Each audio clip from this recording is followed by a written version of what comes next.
안녕하세요, 구독자님들. 답답한 사연을 듣고 있으면 왜 고구마 먹은 것처럼 목이 막힌다고 그러잖아요.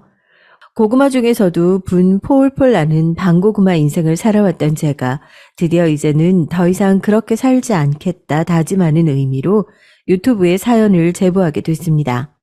인터넷에 글을 적는 것만 보면 아무도 제가 소심하고 싫은 소리 한마디 못하는 사람일 거라고 예상도 하지 못하는데 얼굴이 보이지 않으면 괜히 용감해지는 그런 거 있잖아요. 얼굴을 마주하지 않고 인터넷에 있는 사람들한테만 이렇게 속 시원하게 제 얘기를 털어놓을 수 있는 그런 못난 저의 사연도 같이 들어주시고 응원해 주셨으면 좋겠습니다. 제가 이렇게 소심한 성격이 된 건 학창 시절에 있었던 일들 때문이지만 아직도 저는 제가 저희 집에서 태어나지 않았더라면 이런 일들을 겪지 않았을 거라 마음 한구석 원망이 남아 있습니다. 사연에서 회사 이름을 밝히기는 어렵지만 땡땡 기업이라고 코스닥에 상장까지 한 중견 기업, 지금 사연을 듣고 계시는 분들이 살림을 쓰고 계시는 생필품을 만드는 회사로 이름만 들으면 다들 아실 만한 그 기업의 외동딸이에요, 제가. 더군다나 저희 어머니가 제 앞에 두 명을 자연유산으로 다 떠나보내고 나서 힘들게 얻은 딸이라 뭐 아들이고 딸이고 할 거 없이 어렸을 때부터 집안에서 귀함과 예쁨은 다 받고 살았다고 자부할 수 있네요. 그렇게 빵빵한 집안에서 태어난 제가 왜 인터넷에만 겨우 편안히 제 얘기를 할 수 있는 사람이 되었냐고 물어보시면 그건 전부 학창시절 제가 겪었던 지독한 따돌림 때문입니다. 이 채널에서도 학교폭력 관련된 사연들이 종종 올라왔던 것 같은데 저도 그거 들으면서 부럽다는 생각을 했어요. 제가 저 정도만 당했더라면 이런 성격이 되지 않았을 텐데 학창 시절 제 곁에 있었던 사람들이 저를 사연 속에 나오는 저 사람들만큼만 괴롭혀줬다면 이렇게 싫은 소리 한마디 뻥끗하지 못하는 바보로 자라진 않았을 텐데 하고요. 잘 이해가 안 되시죠? 왜 그런 빵빵한 집안에서 태어난 제가 남들한테 싫은 소리도 제대로 하지 못하고 학창 시절에는 학교 폭력에나 시달렸는지 저는 그게 전부 저희 집의 배경 때문이라고 생각합니다. 남들이 다 부러워하는 그 배경이 저에게는 평생을 따라다니면서 제 발목을 붙잡는 족쇄자, 그림자가 되었으니까요. 사실 저희 아버지가 지금 운영하고 계신 회사를 본인이 돌아가시고 나면 저에게 물려주고 싶다는 생각도 하셨던 적이 있어요. 물론 지금은 전문 경영인을 양성하고 있고 저 역시 그걸 물려받을 생각이 없다는 걸 확실하게 얘기했지만 말이에요.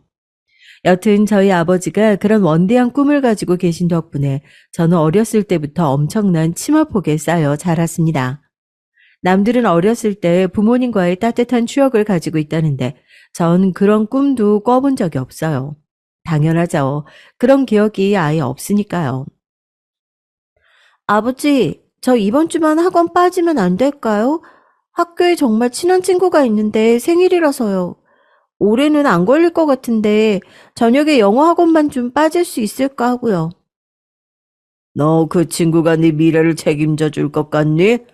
아직도 네가 어떤 집안에서 태어났는지 판단이 안 서는 거야. 좋은 팔자가 평생 갈 것 같아. 정신 차려라. 생일 파티라니. 나이가 몇 살인데 아직도 그렇게 철없는 소리만 해야 되는지. 이사 갈 준비, 전학 준비나 신경 써라. 친구들이랑 관계도 글쎄요. 제 인생에 친구라고 말할 수 있는 주변 사람이 있을까 싶지만 저는 어렸을 때부터 보이지 않는 감옥에 갇혀 살고 있는 기분이었습니다. 특히 학군을 핑계 삼아 여기저기 이사도 많이 다녀서 그게 어렸을 때 제일 힘들었던 것 같네요. 여기서 좋은 마음이 적응되고 친구라도 사귀어 볼까 하면 또 이사를 가고 여기서 뿌리를 좀 내려볼까 싶으면 이사를 가고 학원을 다닌 것도 아니고 전부 개인 교습을 하는 바람에 학원에서 친구를 만날 그런 기회도 없었거든요. 아버지 말대로 철없는 투정이었을 수 있겠지만 그렇게 보이지 않게 제 사회성은 점점 바닥을 치고 있었나 봐요. 경쟁의 중심가인 강남구 대치동에서 제 고등학교 생활이 시작되면서 저는 더할 나위 없이 힘든 하루하루를 보냈습니다. 사실 하루 종일 공부를 하고 과외에 끌려다니는 일은 당시에 저에게는 그렇게 힘든 일이 아니었어요. 매일 해왔던 일이었으니까요. 그런데 학생은 어쩌면 집보다 학교에 있는 시간이 더 길잖아요. 그만큼 학교에서 일어나는 아주 사소한 일도 마음에 오래 남는 법이고요. 소위 학교 폭력, 따돌림이라고 하죠. 안 그래도 외톨이 같은 제 학창 시절은 그런 괴롭힘과 따돌림으로 얼룩져 더욱 엉망이었습니다. 야, 너네 아빠가 땡땡 기업 회장이라며? 우리 아빠가 그러더라. 너 이번 경시대회 우승한 것도 사실 아빠 뒷배로 손 쓴 거라는 소문 돌던데. 맞아? 그게 무슨 소리야? 경시대회는 정말 내 힘으로 알아서 한 거야. 우리가 그걸 어떻게 믿어? 나도 그 얘기 들었는데 선생님들이 은근 얘한테 빌빌 기는 것 같지 않아? 우린 서러워서 너랑 같이 학교 못 다니겠어. 아빠가 손만 써주면 너는 졸업할 때까지 1등만 할 텐데. 그럼 우린 3년 내내 네 들러리나 해야 되잖아? 안 그래? 제가 아까 그랬잖아요. 톡톡 사연에 올라오는 학교 폭력 관련 사연들 보면서 차라리 저만큼만 괴롭혀줬으면 소원이 없겠다고요. 무식하게 주먹질을 하는 애들은 증거가 남잖아요. 저는 그럼 그 다친 거 보여주면서 얘가 이렇게 때렸다, 얘가 날 이렇게 괴롭혔다 고발할 수 있잖아요. 그런데 저랑 학창 시절을 같이 했던 애들은 어른들보다 더 악랄했어요. 같이 학교를 다니고 있던 애들 대부분이 잘 나가는 기업이나 정치인, 소위 말하는 사짜 직업을 가진 부모님을 등에 업고 있는 자제들이었거든요. 저도 마찬가지지만 그런 사람들은 어렸을 때부터 무슨 교육을 받는 줄 아세요? 티를 내지 않는 교육을 받아요. 내가 뭘 얼마나 가지고 태어났는지 티를 내지 않는 방법. 기분이 나빠도 얼굴에 드러내지 않는 방법. 그리고 사람을 티가 나지 않게 괴롭히는 방법. 본능적으로 알고 있는 거예요. 내가 가지고 있는 것들이 많으니까 기쁜 일이든 슬픈 일이든 티가 나면 그게 언젠가 내 약점으로 돌아온다는 것을 말이에요. 주동자가 되어서 저를 괴롭혔던 애들 역시 마찬가지였습니다. 어른들보다 더 영악한 애들이었죠. 어떻게 해야 제가 괴로워하고 혼자 고립되어 구조 요청조차 보낼 수 없는지 잘 아는 애들 같았어요. 제가 제일 많이 괴롭힘을 당했던 장소가 어딘 줄 아세요? 바로 교실이었습니다. CCTV도 없고 선생님이 계시지 않는다면 애들끼리 정치질을 통해 어떤 일이든 일어날 수 있고 어떤 일이든 또 묻을 수가 있는 장소가 교실이었거든요. 저라고 처음부터 그렇게 가만히 당하고 있기만 했던 건 아니었어요. 처음엔 대응도 해보고 증거를 잡아서 신고하려고 녹음기도 챙겨서 학교에 가고 그랬죠.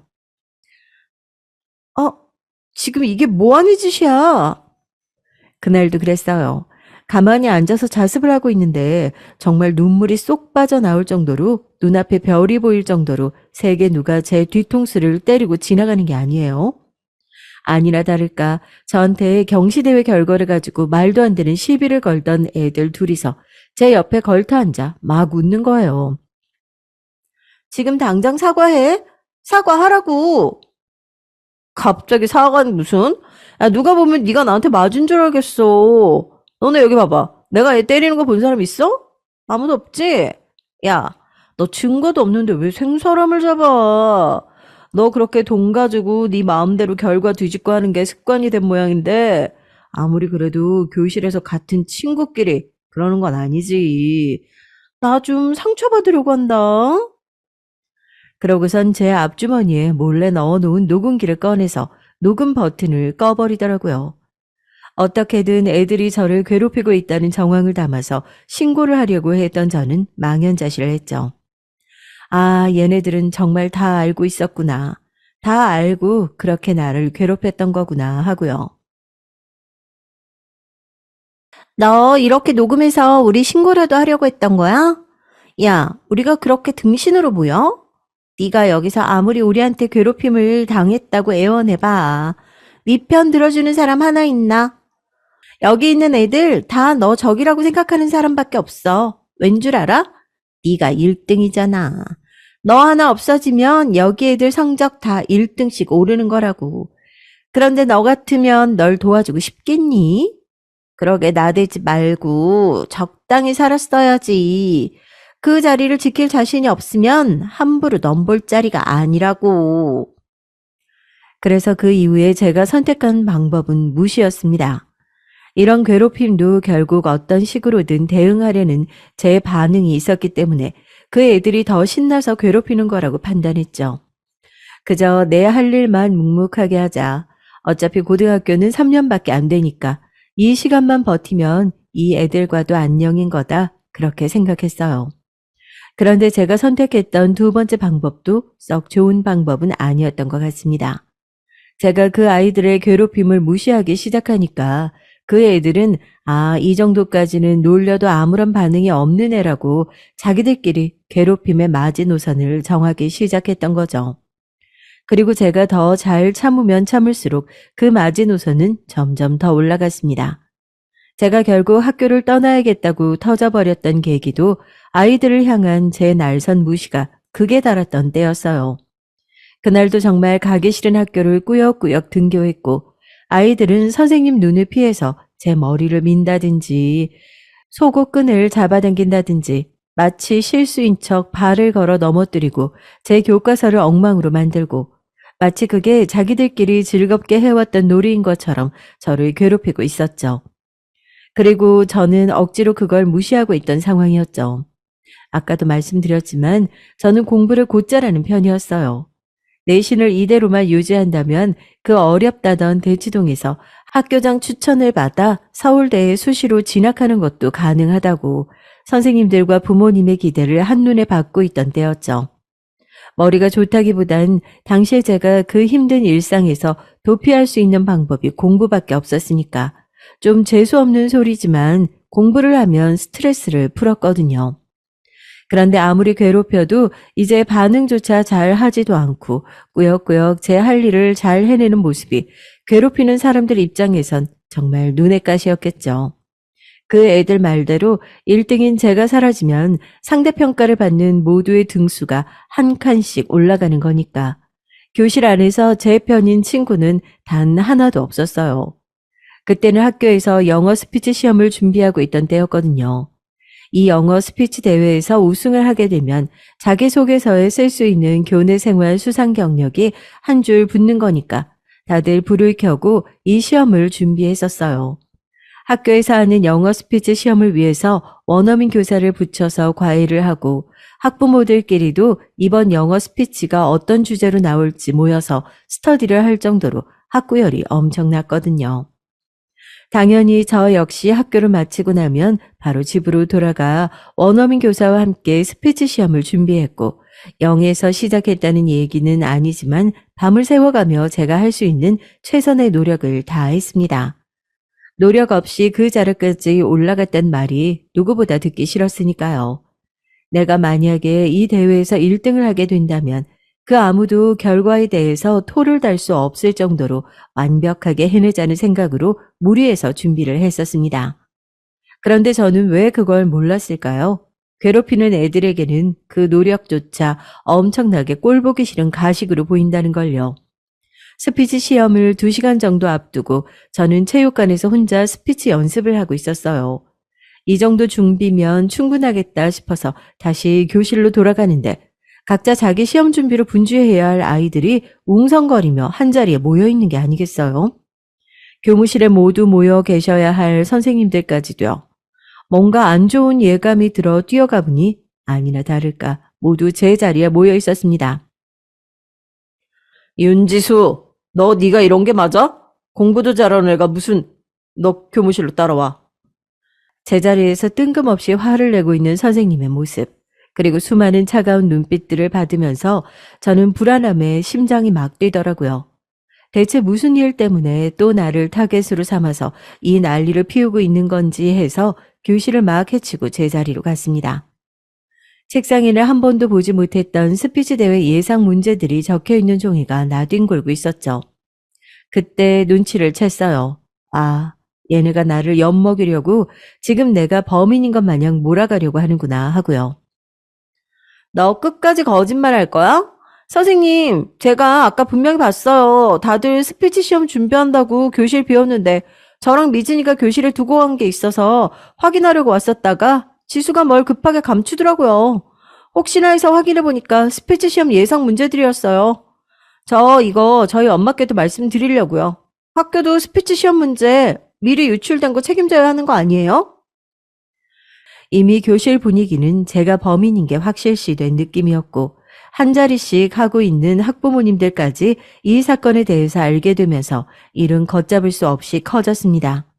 저는 당연히 범인이 아니다. 얘네들이 저를 범인으로 몰고 있는 거다라고 해명했지만 학교 측에서도 일이 커지고 이전 시험 결과에도 문제가 있는 거 아니냐는 학부모들의 항의가 빗발치면서 그냥 학생 개인의 일탈로 제게 이 일들을 뒤집어 씌우고 끝내고 싶어라 하는 게 보이더라고요. 물론 거기까지만 해도 제가 학교를 그만두고 싶은 마음에 불을 지피는 데는 충분했습니다. 그런데 제가 정말 학교를 그만두게 된 계기는 저희 부모님 때문이었어요. 지수 아버님 어머님도 아시다시피 학교 측 피해도 이만저만이 아닙니다. 저희 선생님들은 민원 전화 때문에 업무를 처리하기 곤란할 지경이에요. 저렇게 지수가 딱 잘라서 아니라고 하니 징계위원회를 열기도 쉽지 않고. 무슨 말씀인지 알겠습니다.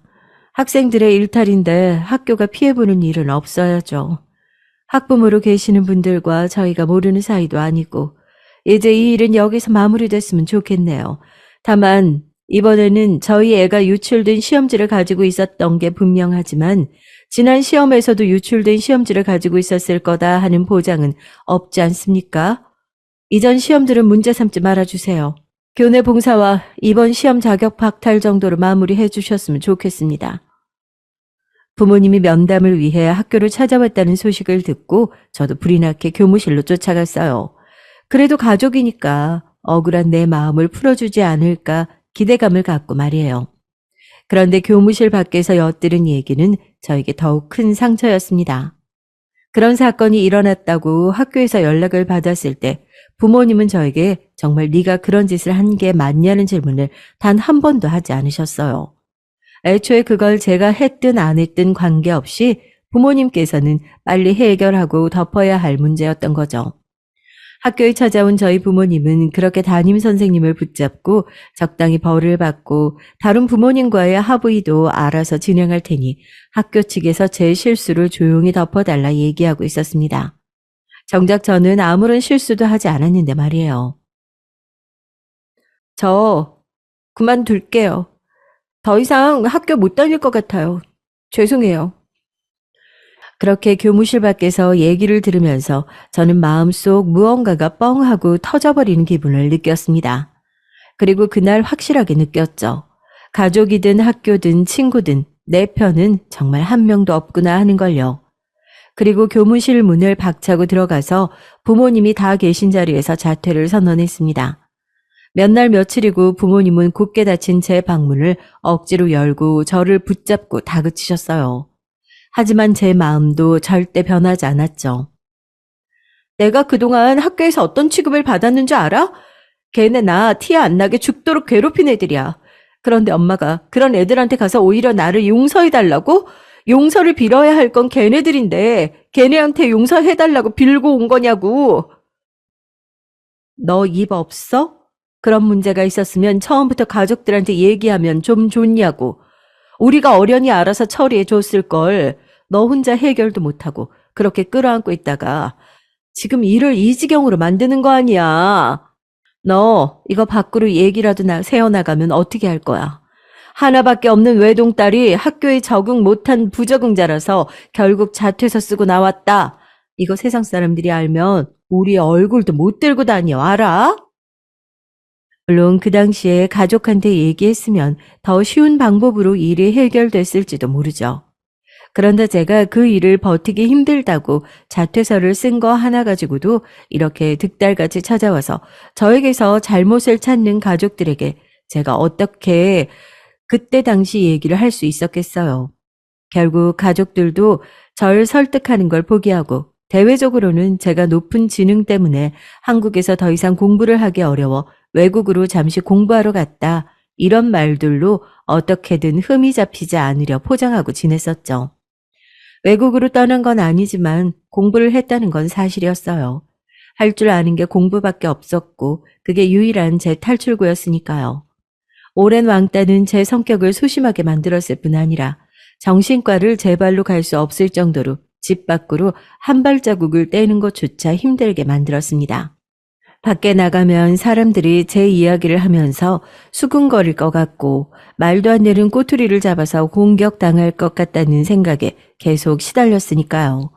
대부분의 시간은 방 안에서 스스로를 가두고 공부를 했고 그런 생활이 1년 정도 지나니 겨우 가까운 거리를 산책할 수 있을 정도가 됐고 당시 제 상황에서 가장 문제가 됐었던 학업 부분 역시 해결할 수 있었습니다.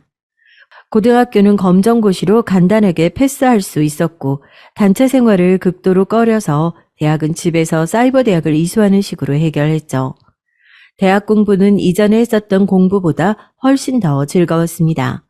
제가 집에서 나와서 바깥 생활을 할 수 있었던 것도 그리고 저희 집에서 조금씩 인정을 받기 시작했던 것도 결국 공부를 통해 제가 이뤄낸 결과였으니까요.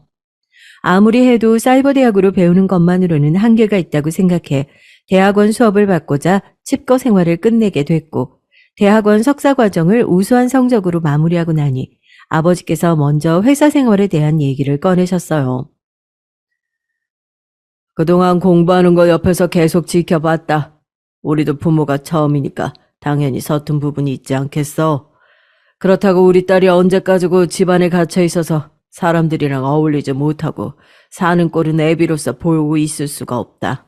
너만 괜찮다면 아버지 회사에서 다시 시작하자꾸나. 강요를 하지 않으마. 많이 고민이 되더라고요. 제가 학창시절 다른 사람들로부터 계속해서 배제됐던 이유, 그리고 결국 제가 단체를 떠나 스스로 고립됐던 이유가 다른 것도 아닌 아버지의 배경 때문이었으니까요. 그렇지만 단칼에 거절하기엔 아버지의 말씀도 틀린 게 없었죠. 나이는 먹을 대로 먹었는데 아직도 변변찮은 사회생활 하나 제대로 해내지 못하고 아버지 어머니가 주는 용돈만 받아가면서 이렇게 살아가면서 부모님의 배경이 싫다고 말을 하는 건 너무나도 어불성설이잖아요. 그렇다고 제가 지금 이 나이를 먹고 제대로 된 자리에 취업 준비를 할 수 있을 리도 만무했고 제 입장에서는 아버지의 말씀이 너무 감사한 제안이라는 걸 누구보다 제가 잘 알고 있었습니다. 아버지 말씀이 맞아요. 이렇게 집에서 용돈만 받아가면서 버러지처럼 생활하면 안 된다는 거 저도 잘 알고 있어요. 저 아버지 회사에서 인턴부터 차근차근 올라가겠습니다. 대신 아버지도 제가 아버지 딸이라는 거 회사에는 절대 밝히지 말아주세요. 낙하산인 건 맞지만 낙하산이라고 손가락질 받으면서 제가 해낸 것들이 폄하당하는 거 저도 더 이상 보고 싶지 않아요. 아버지의 딸이 아닌 그냥 윤지수라는 사람으로서 뭐라도 해내고 싶어요. 도와주세요. 저의 간곡한 부탁에 아버지도 마음이 많이 흔들리신 것 같더라고요. 그렇게 저는 아버지 회사의 평사원으로 일을 시작하게 됐습니다. 거의 몇 년을 집에만 있었는데 회사 생활을 바로 시작하려니 어려움이 많았죠. 사소한 실수도 하고 사람들이랑 관계를 맺는 방법도 다시 처음으로 돌아가서 배워야 했고요. 그때 많은 도움을 줬던 게 지금의 남편입니다. 남편과는 같은 팀 입사 동기로 만나게 됐어요. 처음 회사에 입사하고 나서 학창시절 기억 때문인지 사람들 틈에서 계속해서 겉도는 저에게 남편은 처음으로 손을 내밀어 줬습니다. 저희 동기 맞죠? 동기 모임에도 한 번도 안 나오셔서 나머지 한 분이 누구일까 궁금했는데 이렇게 일 잘하는 동기가 있어서 든든하네요. 사회초년생 실수투성이인 저에게 늘 응원의 말을 건네기도 했고 본인도 신입사원 처지에 본인 앞가림하는 것도 힘들었을 텐데 제가 실수라도 하면 본인이 한 것처럼 나서서 대신 큰 소리를 쳐주곤 했어요. 처음으로 제 배경을 신경 쓰지 않고 저라는 사람 자체를 있는 그대로 바라봐준 남편과 좋은 감정이 싹트게 됐고 저희는 연인 관계로 발전해 어느덧 서로와 함께하는 미래를 그리는 사이로 발전하게 됐죠. 그런데 저에게 또 다른 문제가 생깁니다. 남편과 결혼을 하기 위해서는 저희 집안에 대한 얘기를 해야 하는데 그게 또 선뜻 입이 안 떨어지는 겁니다. 제가 바로 소문의 땡땡기업 외동딸이다. 사실 이 회사도 낙하산으로 들어온 거다. 이 얘기를 하면 그동안 배경이 아닌 나를 바라봐 주었던 남편 역시 다른 사람들과 똑같은 태도를 보이지 않을까 혼자 걱정하고 심지어 회사에서 남편을 피해 다니기까지 했었죠. 제일 가깝게 지내던 사람인데 일부러 피하는 것을 눈치 못 챘을 리가 없죠. 저에게 꼭 해야 할 말이 있다면서 퇴근하고 잠깐 보자고 하더라고요. 요즘 일부러 나 피하는 거야? 말해줘. 내가 뭐 잘못하기라도 했어? 아니면 지난번에 얘기했었던 결혼 얘기가 그렇게 부담스러웠던 거야? 난 우리가 천천히라도 미래에 대한 얘기를 나누면 좋겠어서 그래서 얘기했던 건데. 남편은 제가 본인과 헤어지기 위해서 일부러 거리를 두고 있다고 생각했었나 봐요. 퇴근하고 나서 카페에서 만난 남편이 눈물을 뚝뚝 흘리면서 본인은 절대 헤어질 수 없다는 얘기를 하길래 저도 더 이상은 숨길 수 없다는 판단이 들었습니다. 나 사실 우리 회사 회장님 외동딸이야. 일부러 숨기려고 했던 건 아니야. 내가 이전에 너무 힘든 학창 시절을 보냈었고 내 배경이 오히려 커리어에 독이 돼서 자꾸 앞길을 가로막는 것 같아서 아버지와도 상의해서 당분간은 비밀로 하자고 얘기했었는데 정말 속일 생각은 없었어. 미안해. 처음엔 믿지 않았죠. 갑자기 내가 다니고 있는 회사의 외동딸이 나라니 회장님이 우리 아버지라느니 드라마에 흔히 나오는 일이잖아요. 농담인 줄 알았나 봐요. 진지한 제 태도에 몇 번이고 사실이냐며 되묻던 남편은 생각이 많아 보이더라고요. 그날 카페에 앉아서 마감 시간이 다 될 때까지 저는 제 얘기를 처음으로 남에게 해봤습니다. 학창 시절에 어떤 일들이 있었는지, 제가 어떤 괴롭힘을 받았고, 그리고 그 트라우마로 인해서 얼마나 긴 청춘을 버려야만 했는지, 제 과거 얘기를 들은 남편은 그제서야 이 모든 상황이 이해가 간다는 듯 말없이 저를 꼭 안아주더라고요. 내가 당신 배경 보고 좋아했던 게 아닌 것처럼 당신 과거가 어쨌든 그건 우리 미래를 함께 그려나가는데 아무런 걸림돌이 될 수 없어. 힘들었던 만큼 앞으로 행복할 일들을 더 많이 그려나가 보자. 그럼 되는 거야. 그나저나 나는 둘째치고 우리 아버지는 장인어른 정체를 알고 나면 꽤나 놀라시겠는데? 안 그래도 아버님 걱정도 되더라. 괜히 회사에서 말 나올까봐 그것도 걱정이고. 우리 아버지께는 내가 잘 말씀드릴게. 저희 시아버지가 회사 근속 연수가 40년이 넘어가는 임원급 인사거든요. 아버지도 제가 외동딸이긴 하지만 승계 사실이 없다고 딱 못 박아 얘기한 이후로는 경영 전문가인 임원급 인사들에게 많이 의지를 하시던 터라서 전략적으로 결혼을 하는 거 아니니 딱 말이 나오기 좋을 것 같은 상황이긴 하더라고요. 어쨌든 저는 남편에게 허심탄회하게 과거 얘기를 하고 나서 저희 아버지에게 돌아가 사실 이런 사람을 만나고 있었고 시아버님 되실 분이 우리 회사 임원진이다. 속편히 말씀드렸어요. 시아버님이 회사에서 워낙 중책을 맡고 계시기도 하고 오랜 기간 동안 회사를 위해서 많이 힘써 주셨던 분이라 결혼 승낙을 받는 건 그리 어렵지 않았습니다. 오히려 결혼 준비를 하면서 그동안 아버지랑 높게 쌓고 지내온 담을 허무는 계기가 됐던 것 같아요, 저는. 그렇게 상견례 날이 됐고 저희 부모님과 시부모님이 한자리에 모이게 됐습니다. 아무래도 자리가 자리인지라 아버님과 어머님이 티가 나게 불편해 하시는 게 보여서 저도 여간 눈치가 보이는 게 아니더라고요. 아니, 회장님이 어떻게, 아유, 이거 호칭을 뭐라고 불러야 할지 영 난감하네요. 편하게 사돈이라고 부르시지요. 저희가 회사 일하자고 여기 이렇게 다 같이 모인 것도 아니고 애들 결혼 준비하자고 모인 거 아닙니까? 상견례 분위기는 화기애애했어요. 맞은편에 앉아있는 남편도 처음에는 저희 아버지가 하는 질문에 회사 면접 보듯이 딱딱하게 굳어서 답하다가 조금씩 풀어지는 분위기에 안도의 한숨을 내쉬더라고요. 제가 제일 걱정되는 부분은 따로 있었습니다. 그 얘기는 저희 어머니가 먼저 꺼내주셨어요. 다만 이 결혼을 하면서 저희 딸이 회장님 외동딸이다. 이 사실은 여기 앉은 가족들 외에 다른 사람이 몰랐으면 합니다. 사돈 내외를 제외한 모든 가족들이 말입니다. 예? 아니 아무리 그래도 저희가 아들만 셋인데 나머지 애들도 곧 결혼을 예정하고 있어요. 형님 동서하면서 가깝게 지낼 텐데 그 정도 가까운 가족은 알아야 되지 않겠어요, 사부인? 제가 제일 걱정했던 부분이기도 했는데 아버지가 딱 잘라서 말씀하시더라고요. 안 그래도 회사에서 승계 관련해서 말이 많은데 이 사실이 알려지면 언론에서도 끈질기게 따라붙을 거고 그렇게 되면 딸 과거를 다시 들쑤시는 꼴이 되지 않겠냐면서요. 저에게 한 번도 티를 내지는 않으셨는데 제가 고등학교 때 그런 불미스러운 일로 스스로 학교를 떠나고 혼자 괴로워했던 게 내심 미안하셨던 눈치였죠. 저희가 일을 하느라 바빠서 너무 바빠 저희 앞가림만 하고 사는데 급급해서 자식 상처를 제대로 못 보듬어주고 살았습니다. 딸 자식 시집 보내는 입장에서 할 얘기는 아니지만 그런 상처까지 다 보듬고 살아주셨으면 좋겠습니다. 아무래도 그런 소문은 가족들 입에서 제일 빨리 퍼지지 않겠습니까? 무례하고 어려운 부탁인 건 알고 있지만 그래도 이 자리에 있지 않은 가족들까지 알 일도 아니라고 생각합니다.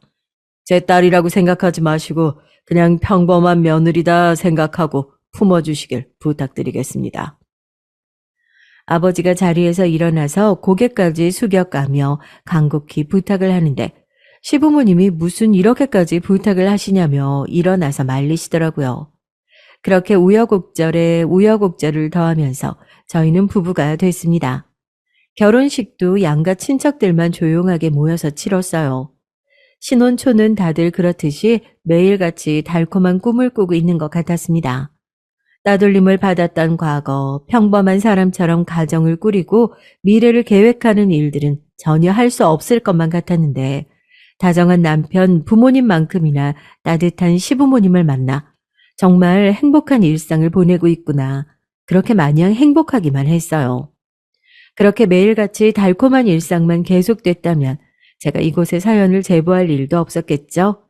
신혼의 단꿈은 그렇게 오래가지 못했습니다. 모든 건 남편의 두 남동생, 그러니까 서방님의 결혼으로부터 시작됐어요. 저희가 결혼을 준비하고 있을 당시에 서방님들도 본인의 인연을 결혼으로 이어가기 위해 기다리고 있었던 때였고, 저희 시아버님께서 같은 해에 모두 다 결혼을 가는 건 사람들이 보기에도 좋지 않아 보이고 신경 쓸 것도 많으니 안 된다며 서방님들의 결혼이 다음 해로 미뤄지게 됐죠. 제가 의도한 건 아니었지만 어떻게 보면 저 때문에 결혼이 미뤄진 거니까 동서들이 그 문제로 불만을 가지고 있겠구나 어렴풋이 생각했죠. 그래도 저 남편이랑 같이 무리해서 축의도 넉넉하게 하고 새로 들어올 식구들과 좋은 관계를 유지하고자 최선을 다했던 것 같습니다. 공교롭게도 두 동서 모두 의사여서 본인들끼리는 뭔가 끈끈한 그런 느낌이 있더라고요. 소외감을 느끼지 않았던 건 아니지만 제가 손윗사람으로서 앞으로 해야 할 일들이 많겠구나. 좀 더 잘 챙겨야겠다. 오히려 그리 생각을 했었죠. 동서들이 제가 어떤 집안 사람인지 알고 있었냐고요? 당연히 몰랐죠. 솔직히 시어머니 성격이라면 서방님들, 동서들한테 진작 소문이 나고도 남았을 것 같은데 아무래도 시아버지가 회사에서 본인 입지를 생각해서 그러셨던 건지 철저하게 입단속을 하셨던 것 같습니다. 어머님, 아버님이 처음에 절 얼마나 불편하게 대했는지 남들이 시집 가기가 고역이다 이런 얘기를 했지만 저는 다른 게 힘든 게 아니라 절 불편하게 대하시는 시부모님 눈치 보는 게 고역이었어요. 제발 제가 그렇게 대하지 말아달라며 그러면 길 가던 모르는 사람도 제가 불편한 사람인지 다 알 것 같다. 사정사정해서 고부관계가 겨우 편안해졌거든요. 저도 그렇게 피나는 노력을 해서 시부모님과의 사이를 돈독하게 만들었던 건데 두 동서들이 보기에는 그런 제 모습이 아무런 노력 없이 얻어진 거란 생각이 들었나 봐요. 형님, 이번엔 작은 형님 병원 리모델링 하신 거 아시죠? 며느리들끼리 가서 기도 세워주고 해야죠. 이번 주말에 작게 오픈식 한다고 하니까 바쁘지 않으시면 저랑 같이 다녀와요. 강남에서 피부과를 하고 있는 큰 동서가 잘 돼서 근처로 병원을 확장 이전한다는 소식을 작은 동서를 통해서 듣게 됐죠. 말로는 며느리들끼리 단합하는 기회를 한번 만들자고 하길래 제가 마다할 이유가 뭐가 있겠어요. 자기도 따라가겠다는 남편을 여자들끼리 시간도 필요한 거라고 긋고 말리고 작은 동서와 함께 병원에 갔죠. 동서, 병원 확장 축하해. 빈손으로 오기가 뭐해서 화분 하나 사가지고 왔는데 마음에 들지 모르겠다. 아, 화분이요, 형님? 작은 동서가 키득거리면서 자기도 선물이라고 명품 쇼핑백을 내미는 걸 보고 아차 싶었죠. 제가 선물을 잘못 골랐구나 하고요. 곧 꽃배달 사장님이 큰 화분을 이고지고 올라오셨는데 큰 동서는 제 눈치를 살피더니 병원 계단 아래에 놔달라고 얘기를 하더라고요. 아, 아무래도 화분 선물이 여기저기 많이 들어오다 보니까 병원에 더 놓을 자리가 없어서요. 좀 고리타분하긴 해도 아무래도 무난하잖아요, 화분 선물이. 그렇죠, 형님? 어딘가 날이 선 말투에 혹시 내가 가져온 선물이 마음에 들지 않아 그런 건가 하고 저도 모르게 눈치를 살피게 됐는데 또 언제 그랬냐는 듯이 얼굴색을 바꾸고 여기까지 고생해서 왔는데 다 같이 차라도 한잔하자고 본인이 사겠다면서 병원 옆 카페로 데리고 가더라고요. 저도 더 이상 깊게 생각하지 말자 했죠. 카페에 가서 이 정도는 제가 사겠다며 계산도 제가 직접 하고 진동벨이 울리는데도 손 하나 까딱하지 않는 동서들을 대신해서 커피도 제가 받아왔어요. 잘 먹겠다면서 가식적이고 과하게 감사 인사를 하던 두 동서가 갑자기 자기들끼리 웃으면서 눈빛을 주고받더니 이런 얘기를 꺼내는 게 아니겠어요? 그런데 형님, 저희 남편 얘기 들어보니까 대학을 조금 특이한 데 나오셨다고 하던데 정말 맞아요? 어, 내가 피치 못할 사연이 있어서 출석 일수 채우기가 힘들겠더라고. 대학은 사이버 대학 나오고 이후에 공부 좀 해야겠다 싶어서 대학원은 석사까지 마쳤어. 사이버 대학이요? 어머, 그것도 학위가 나와요? 마시고 있던 커피까지 뱉어가면서 큰 소리로 내서 웃는 걸 보고 정말 귀까지 빨갛게 달아오르는 게 느껴졌습니다. 저도 차분하고 멋있게 반박을 하고 싶은데 생전 그런 걸 해봤던 사람이어야 입이 떨어지죠. 괜히 여기서 화난 티만 더 냈다가 제가 이상한 사람으로 보일까 봐서 별 얘기 안 하고 꾹 참고 있었더니 그러더라고요. 어머, 형님 장난이에요. 기분 상하신 거 아니죠? 요즘 세상에 학벌로 차별하고 그런 사람들 어디 있다고요.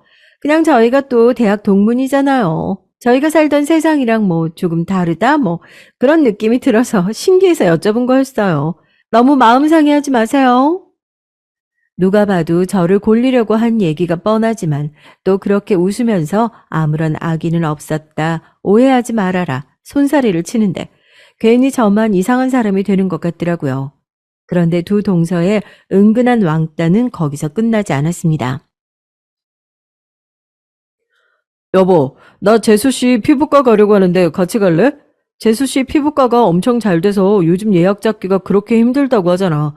진료 끝나고 잠깐 봐주신다고 하더라고. 겸사겸사 당신도 같이 가서 받으면 좋지 않을까 해서. 같이 가요. 나는 당신 시술 받을 동안 옆에서 장 보고 있으면 되니까. 오래 안 걸리잖아요. 괜히 택시 타고 왔다 갔다 하지 말고. 남편이 큰 동서 피부과에서 늦은 저녁에 잠깐 진료를 보겠다고 해서 그럼 그러지 말고 내 차로 데려다 주겠다고 얘기를 해서 남편과 같이 나섰습니다. 남편을 내려주고 저도 장을 보러 근처 마트로 차를 돌리려고 하는데 그 옆에 쓰레기장에서 익숙한 화분 하나가 눈에 콕 들어오더라고요. 개업 축하한다는 리본을 채 떼지도 않은 채 쓰레기들 사이에 처박혀 있는 것은 제 화분이었습니다. 아무리 그래도 성의가 있지 개업 축하 선물을 사람들 다 보는 길가 쓰레기통에 함부로 놔둔 것을 보니 저도 화가 나더라고요. 그날 저녁에 집에 들어와서 큰 동서에게 문자를 남겼습니다. 동서, 내가 지나가다가 우연히 봤는데 혹시 내가 준 개업 선물 버린 거야? 그러자 바로 동서에게 전화가 오더라고요. 어머, 형님 그게 무슨 말씀이에요? 아, 형님이 주신 개업 화분을 제가 왜 버려요? 아니, 오늘 동서 피부과 앞에 나도 같이 갔었거든. 길가 쓰레기통에 지난번 개업 선물로 준 화분이 버려져 있는 것 같아서 혹시 내가 준 선물이 마음에 안 들었나 하고. 어머, 그럴 리가 있어요. 제가 내일 가서 바로 확인해 볼게요. 다른 곳으로 옮기려고 계단 밑에 잠깐 내려둔 건데 누가 착각해서 내놓은 모양이에요. 마음 상하셨죠? 동서와 대화를 나눌 때마다 학창 시절을 떠올리는 제가 너무 싫더라고요. 내가 피해 의식이 많은 건지 정말 두 동서가 나를 티 안 나게 따돌리고 있는 건지 알 수가 없으니까 괜히 저 혼자만 이러는 것 같아서 갑갑하기도 하고 그래서 저렇게 아니라고 하는데 거기다 대고 왜 내 화분 버렸냐 전부 거짓말 아니냐 따져 물을 수도 없잖아요. 제가 오해한 것 같다고 마무리하고 전화를 끊었죠. 그런데 은근히 따돌림을 당하고 있는 것 같다는 저의 생각은 착각이 아니었나 봅니다. 전화를 끊고 나서 몇 분 지나잖아 진동이 울려서 확인해 보니 큰 동서에게 두 통의 문자가 와 있더라고요. 야, 나 형님한테 걸린 듯. 형님 죄송해요. 친구한테 보낸다는 게 형님께 문자를 잘못 보낸 것 같아요. 신경 쓰지 말고 주무세요. 아마 처음 보낸 문자의 수신자는 제가 아닌 둘째 동서였겠죠. 문자를 받고 나니 제가 그동안 겪었던 일들이 단순한 착각이 아니라는 생각이 확 들더라고요. 그날 남편 몰래 엄청 많이 울었던 것 같습니다. 말로만 손윗사람, 내가 손윗사람이니까 정작 아랫사람들에게 싫은 소리 한마디 못하는 바보 같은 윗사람이 되었구나. 나는 그때와 별반 다를 게 없구나 하는 자책감이 밀려와서요. 그 문자로 제가 어렴풋이 따돌림을 당하는 걸 깨닫고 동서들도 그걸 눈치챈 것 같았어요. 왜냐고요? 그날부터 티 안 나는 따돌림의 강도가 점점 강해졌거든요. 제 학창 시절처럼 말입니다. 너희 어디 같이 여행이라도 다녀왔니? 아, 저희 이번에 협회에서 주관하는 해외 학술대회에 참여할 일이 있어서요. 겸사겸사 동서랑 같이 스케줄 맞춰서 여행 다녀왔어요. 이왕 며느리들끼리 갈 거면 큰애도 같이 데려가지 그랬어. 저도 가족들 카카오톡 프로필 사진 바뀐 거 왜 모르겠어요. 꾸역꾸역 모른 척하고 있었죠. 큰 동서랑 작은 동서가 함께 여행을 다녀온 것 같더라고요. 제가 뭐 여행을 못 가서 환장한 사람도 아닌데 두 사람이 꼭 붙어서 다정하게 찍은 사진을 마치 저 보란 듯이 똑같이 프로필 사진으로 바꿔놓은 걸 보니 안 그래도 속이 타들어가는 것 같은데 어머님이 그 얘기를 꺼내시니까 슬쩍 말을 돌리더라고요. 동서들 말버릇이 그거예요. 어머 그랬어요? 어머 저는 몰랐어요. 제가 의도한 건 아닌데 그렇게 느끼셨다면 죄송해요. 이런 말들을 하면서 괜히 문제를 삼는 사람을 이상하게 만드는 그런 화법이요. 이번에도 별반 다를 게 없었습니다. 형님, 서운하신 거 아니죠? 저희가 뭐 놀자고 같이 일정 맞춰서 간 건 아니고요. 의사들끼리 학술대회 다녀온 거잖아요. 형님은 형님 일 있는데요, 뭐.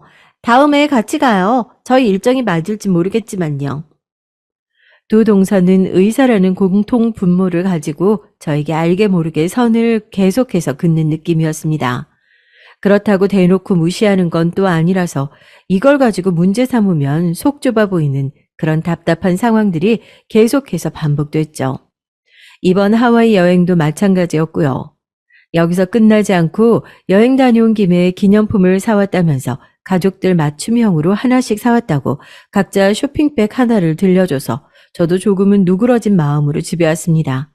그런데 집에 와서 선물을 풀어보니 정말 사람을 따돌리는 방법도 가지가지구나 싶더라고요. 동서들이 당신 선물은 뭐 사왔어? 우리 건 시간 없어서 면세점에서 급하게 샀다는데? 남편 선물은 면세점에서 파는 60만 원 상당의 고가의 향수와 와인이었고 제 선물은 면세점 기념품 샵에서 흔히 파는 2만 원짜리 초콜릿 하나였어요. 남편도 동서들이 정신이 많이 없었나 보다며 얼버무렸지만 이미 마음은 상할 대로 상해 있었죠. 같은 며느리니까 내가 손 윗사람으로서 많이 챙겨줬으니까 동서들에게서 똑같은 크기의 마음을 받을 수 있다는 착각은 그렇게 무너졌습니다. 그나마 제가 시댁에서 버틸 수 있었던 이유는 남편과 시부모님 덕분이었죠. 제대로 한마디 해야겠다는 생각이 들기도 했지만 괜히 집안에서 큰 소리 나오는 것도 원치 않았고 1년에 동서들을 만나봤자 얼마나 만나냐 하는 생각이 더 컸어요.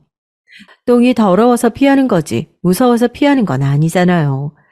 시집살이를 힘들게 하는 것도 아닌데 두 동서의 유치한 장난쯤은 더러우니까 피하며 살자는 마음으로 그렇게 무시를 해왔네요.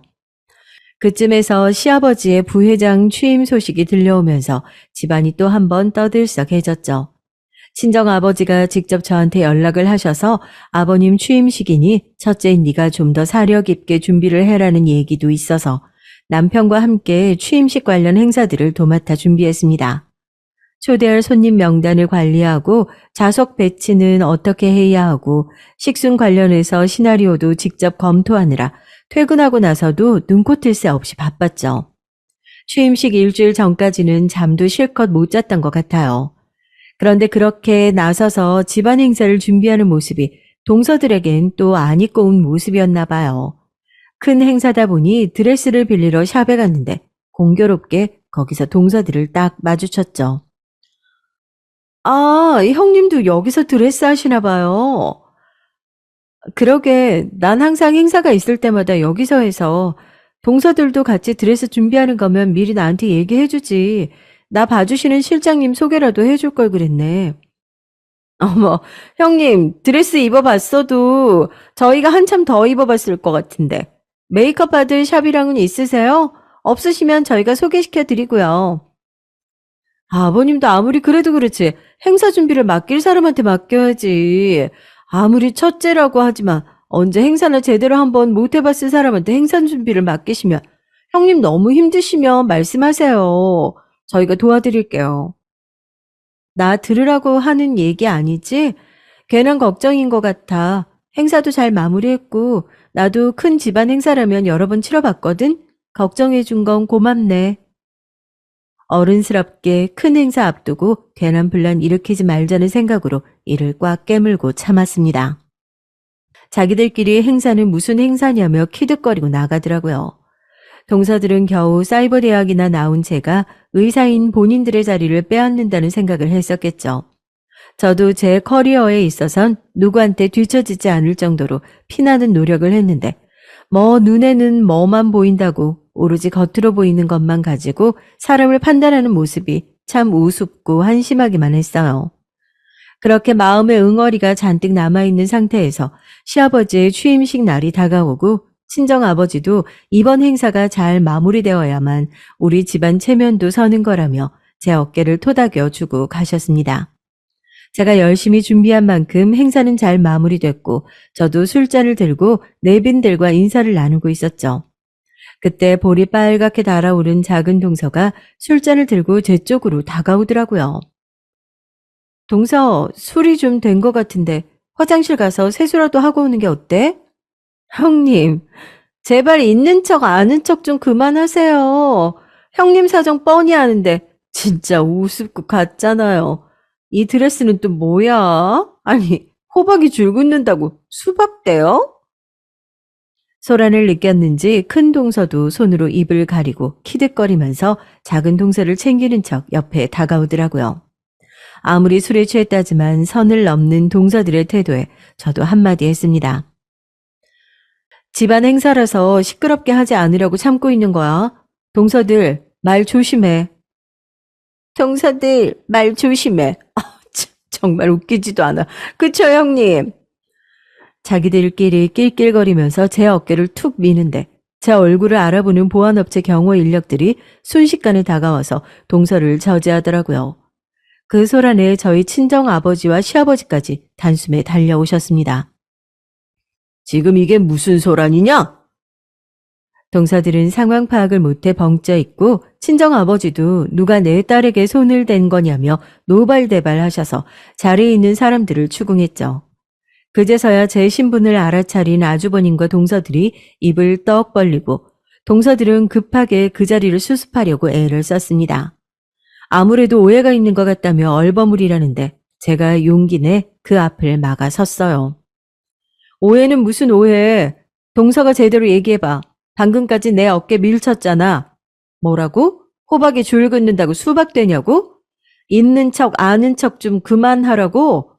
내가 있는 사람이고 아는 사람이라는 생각은 한 번도 안 해봤나 봐? 그리고 사람들이 모두 모여있는 자리에서 그동안 제가 당했던 괴롭힘을 솔직하게 다 털어놨습니다. 시아버지는 대체 뭐하는 짓들이냐며 나서서 동서들을 뭐라고 하고 저는 그 모습을 지켜보면서 두 동서의 어깨에 손을 얹고 마지막으로 일침을 날렸죠. 주제 넘게 굴지 말고 선 넘지 말자. 그 정도 급 안 되잖아, 동서들은. 내가 이제 이 배경을 어떻게 이용해야 하는지 알 것 같거든. 이렇게 따끔하게 한마디를 할 수 있는 거, 전 왜 그동안 참고만 살았을까요? 절 좋아하는 사람들은 제 배경이 아니어도 절 좋아하고, 절 싫어할 사람들은 배경이 아니더라도 어떻게든지 이유를 만들어 싫어했을 거라는 그 간단한 사실을 제가 너무 늦게 깨달았습니다. 아버님에게 크게 혼난 건지 동서들뿐만 아니라 아주버님까지 저와 남편이 있는 사무실까지 찾아와서 무릎 꿇고 비는 통에 화나는 건 둘째치고 회사에서 창피해 죽을 뻔했네요. 저도 집안 싸움을 회사 일까지 끌어오기 싫어 오래 버티고 있지는 않을 예정이지만 이번 기회에 누가 손윗 사람인지 주제도 모르고 덤비면 어떤 꼴을 당하는지 동서에게 톡톡히 알려주고 싶습니다. 혹시라도 건너 이 사연을 동서들이 보게 된다면 이 말은 꼭 전해주고 싶네요. 주제를 알고 살라고요. 안녕하세요. 40대 남자입니다. 저는 중학생 딸을 혼자 키우고 있는 아빠예요.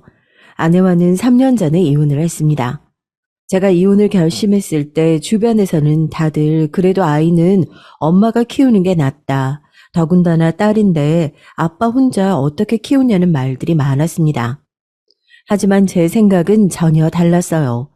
저는 다른 것들은 다 내어줄 수 있어도 딸만은 절대 아내에게 보낼 수 없었습니다. 제가 아내와 살면서 깨달은 것이 한 가지 있어요. 세상에 있는 모든 엄마가 모두 다 모성애가 넘치고 자식을 위해 희생하는 것은 아니더라고요. 제 딸은 그런 엄마 곁에서 자라게 둘 수 없었습니다.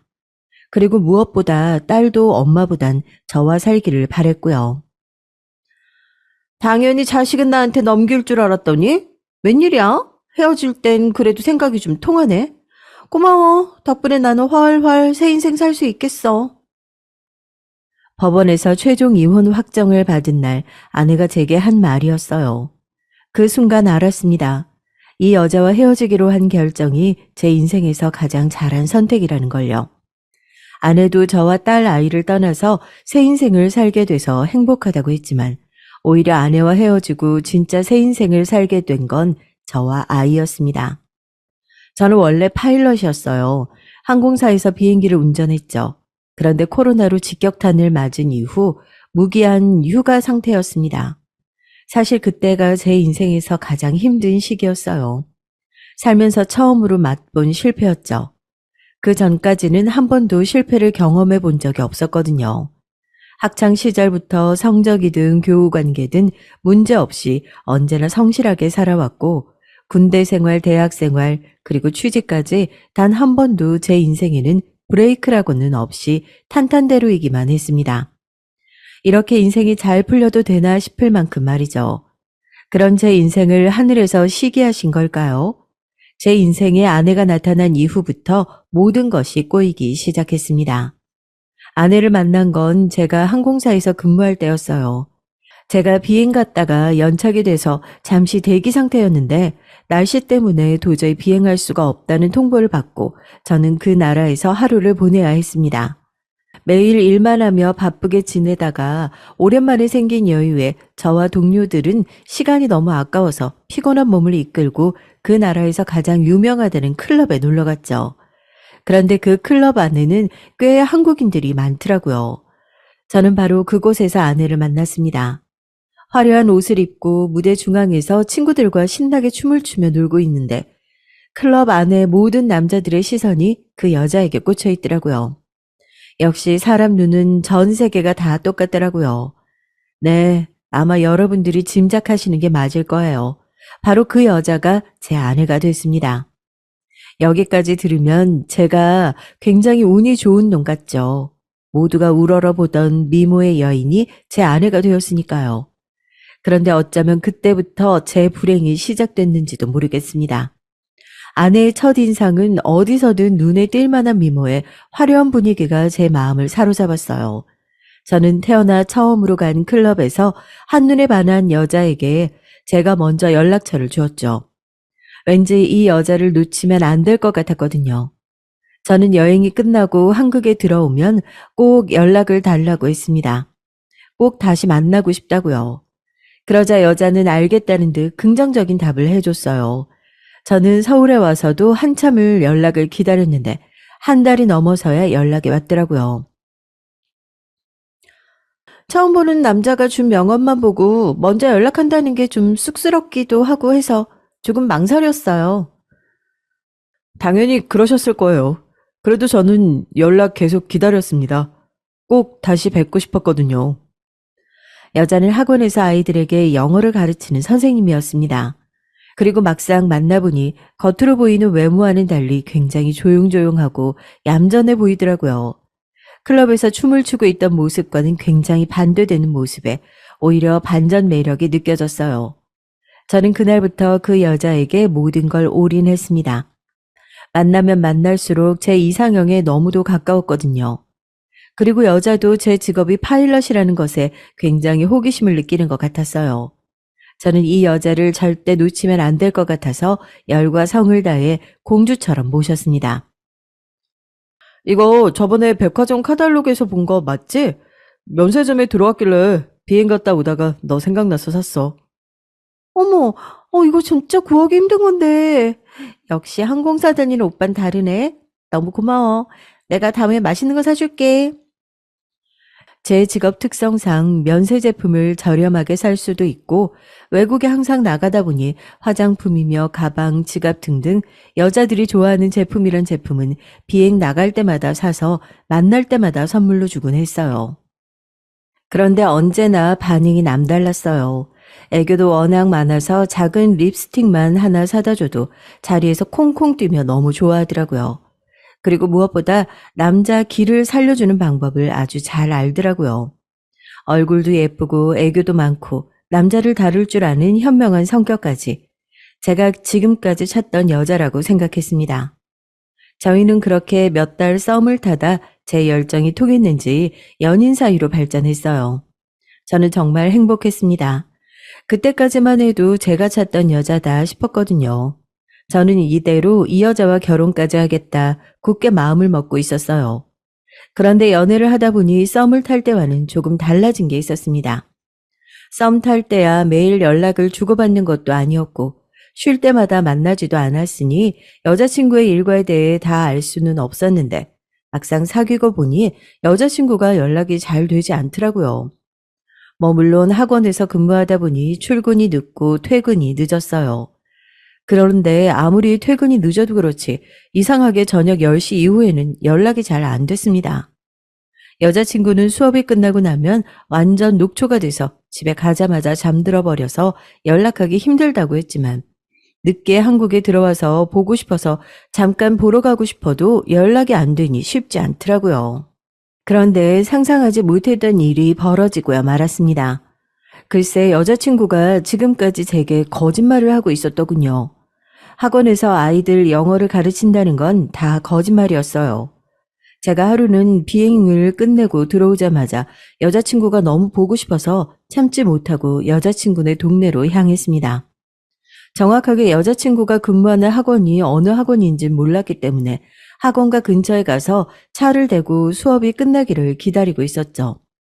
보통 10시면 끝난다고 했었거든요. 그렇게 10시가 되자 학생들이 학원에서 우수수 나오더라고요. 저는 곧바로 여자친구에게 전화를 걸었죠. 그런데 전화를 받지 않더라고요. 그래서 일이 바쁜가 싶어 여자친구의 집으로 가기로 했습니다. 학원가에서 여자친구 집이 멀지 않았거든요. 집 앞에 있으면 일을 마친 여자친구가 집으로 올 테니 서프라이즈로 등장하자 싶었습니다. 가는 길에 여자친구가 좋아하는 꽃도 준비해 갔어요. 그런데 여자친구의 집에 있는 방향으로 가던 중 여자친구를 발견했습니다. 글쎄 학원가 근처 미용실 안에서 웬 여자들과 함께 나오더라고요.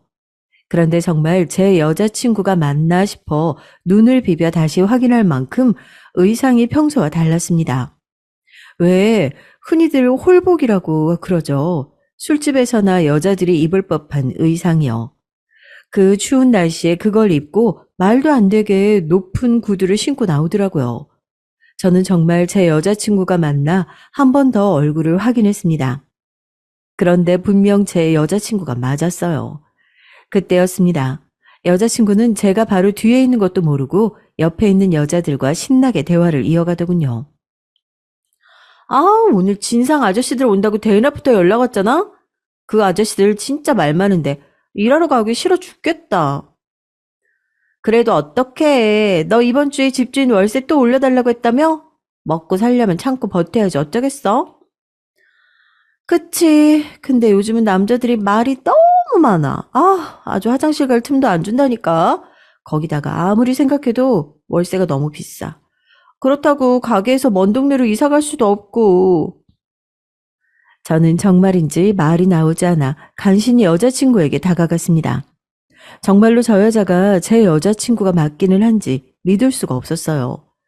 잠깐 대화를 들은 것만으로도 절대 영어 선생님들의 대화로는 들리지 않았습니다. 저기요. 제 말소리에 고개를 돌린 여자친구는 제 모습을 보자마자 놀라 그 자리에 얼어버렸더군요. 그러고는 여기 어떻게 왔냐면서 설마 자기 뒤를 캤냐며 오히려 적반하장으로 화를 내더라고요. 저는 그때까지도 절대 제가 속았다고는 생각하지 않았어요. 분명 여자친구에게도 말하지 못한 사정이 있을 거라고 생각했죠. 자기야, 내가 지금은 출근해야 되니까 우선 집에 가 있어? 우리 집 비번 알지? 내가 금방 가서 다시 설명할게. 여자친구는 잠깐 놀란 것 같다니만 금방 표정 관리를 하더니 옆에 있는 친구들 눈치를 보다 우선 제게 집에 먼저 가 있으랍니다. 그래도 여자친구의 얘기를 들어는 봐야 했으니 저는 여자친구의 말대로 여자친구의 집으로 가 기다렸어요. 그런데 제 소파에서 깜빡 잠이 든 사이 여자친구가 들어오는 것 같더라고요. 시계를 확인하니 글쎄 새벽 4시가 넘었더라고요. 거기다가 여자친구의 온몸에서 술 냄새가 진동했습니다. 그 순간 알겠더라고요. 아, 내가 이 여자에게 반년을 넘게 속았구나 싶었죠. 그런데 여자친구는 그런 몰골로 집에 들어와 겨우 한다는 소리가 지금은 너무 피곤해서 조금도 꼼짝 못하겠으니 내일 아침에나 얘기하자면서 말을 돌리더라고요. 저는 제 눈으로 똑똑히 보면서도 이 상황이 믿기지 않았습니다. 우리 만난 지 벌써 반년이 넘었어. 근데 날 반년이나 넘게 속여놓고 넌 지금 잠이 와? 난 지금 당장 진실을 알아야겠으니까 이 상황에 대해서 어떻게 된 일인지 당장 설명해. 오빠, 모른 척 하는 거야, 뭐야? 어차피 다 알잖아. 나 술집에서 일하는 거. 그래 놓고 뭘 자꾸 꼬치꼬치 물어봐? 오히려 여자친구는 제게 큰 소리를 치더군요. 다 알았으면 그냥 집에 가지. 뭐하러 기다리고 있었냐고 뻔뻔하게 굴면서요. 그러고는 자기는 말 많은 남자는 딱 질색이니 그냥 헤어지자네요. 저는 마음이 너무 아팠습니다. 저는 여자친구를 정말 진심으로 사랑했거든요. 결혼까지 생각할 만큼요. 그런데 여자친구는 제대로 된 변명 한마디 하지 않고 이제 저 같은 건 필요 없으니 꺼지라며 방으로 들어가 버리더군요. 저는 그렇게 여자친구의 진짜 모습을 알게 되자마자 바보처럼 버림받고 말았어요. 잘못을 한 건 그쪽인데 상처를 받은 건 저였죠. 시간이 지날수록 도대체 어디서부터 어디까지 진실인지 알 수가 없었습니다. 혹시 제게 관심도 없는데 제가 호구로는 아주 딱이다 싶어서 처음부터 저를 이용할 생각으로 접근한 것일까요? 저는 생각하면 생각할수록 점점 더 여자친구의 마음이 진심이 아니었을까봐 걱정되면서 우울해졌어요. 그리고 그런 와중에 가장 이해가 되지 않았던 건 누구보다 바로 저였습니다. 여자친구에 대한 배신감에 화가 나면서도 한 번이라도 다시 여자친구의 얼굴을 보고 제대로 얘기하고 싶다는 생각이 더 많이 들었거든요. 그런데 그런 제 마음이 통한 걸까요? 어느 날 갑자기 여자친구에게 연락이 왔더라고요. 아주 심각한 목소리를 하고 제게 꼭 할 말이 있다면서요. 저는 참 바보같이 여자친구에게 먼저 연락이 왔다는 사실만으로도 기분이 너무 좋았습니다. 반갑기까지 하더라고요. 아주 등신이 따로 없었죠. 그렇게 당하고도 저는 한달음에 여자친구를 만나러 달려갔어요. 그런데 여자친구는 얼마나 울었는지 얼굴이 퉁퉁 부어 있더라고요. 제가 등신이 확실한 게 그런 여자친구의 얼굴을 보니 마음이 아프더군요. 그런 제 걱정 어린 눈빛에 돌아온 여자친구의 대답은 제게 또 다른 충격을 안겨줬습니다. 얼굴이 왜 그렇게 안 좋아? 어디 아파? 아니면 무슨 일 생긴 거야? 나 병원 다녀왔어. 임신이래. 오빠 아이야. 저는 순간 제가 잘못 들은 줄 알았어요. 그런데 여자친구는 곧바로 가방에서 초음파 사진을 꺼내 제게 건네더군요. 저는 너무 놀라 당황해서 도저히 어떤 말도 나오지 않았습니다. 그런 제 모습에 여자친구는 그대로 얼굴을 테이블에 파묻고 펑펑 울더군요. 이미 우리 헤어진 상황에서 오빠도 당황스럽겠지만 그것만은 확실해. 내 뱃속 아이는 오빠 아이라는 거. 여자친구는 눈물이 가득 담긴 눈동자로 제 얼굴을 보며 또박또박 말했습니다. 그러고는 제게 일절 설명도 없이 이별 통보를 했던 그날 일에 대해 사과를 하더군요. 제게 거짓말을 들켰다는 사실이 너무 쪽팔리고 민망해서 변명조차 할 수 없었대요. 그리고 그 이후로 여자친구도 죄책감에 시달리며 굉장히 힘들었답니다. 그런데 얼마 전부터 몸이 안 좋아 병원에 갔는데 임신이라는 말까지 듣고 나니 여자친구는 더 힘들었다네요. 분명 자신이 하는 일까지 알게 된 상황에서 제가 아이를 인정해 줄 리 없으니까요. 그래서 사실대로 말을 해야 하나 말아야 하나 고민을 했답니다. 그런데 그렇다고 아이 아빠가 버젓이 있는데 거짓말 한 번 한 걸 가지고 이 모든 상황을 자신이 다 책임질 수는 없을 것 같아 고민 끝에 연락을 했다네요. 남들이 들으면 제게 정신이 나갔다, 역시 호구가 맞다, 손가락질을 할지도 모르지만 저는 여자친구의 말을 믿기로 했습니다. 사실 지금까지 만난 반년 동안 여자친구에게 해준 것보다 여자친구에게 제가 받은 것이 훨씬 더 많다고 생각했었거든요. 그리고 오빠가 오해하고 있을 것 같아서 말하는데 내가 오빠한테 술집이라고 하긴 했지만 일반적으로 사람들이 생각하는 몸이나 파는 그런 술집은 절대 아니야. 토킹바라고 고급 술 파는 술집에서 남자 손님들이랑 얘기 좀 따로 해주고 서빙도 하고 뭐 그러는 곳이야.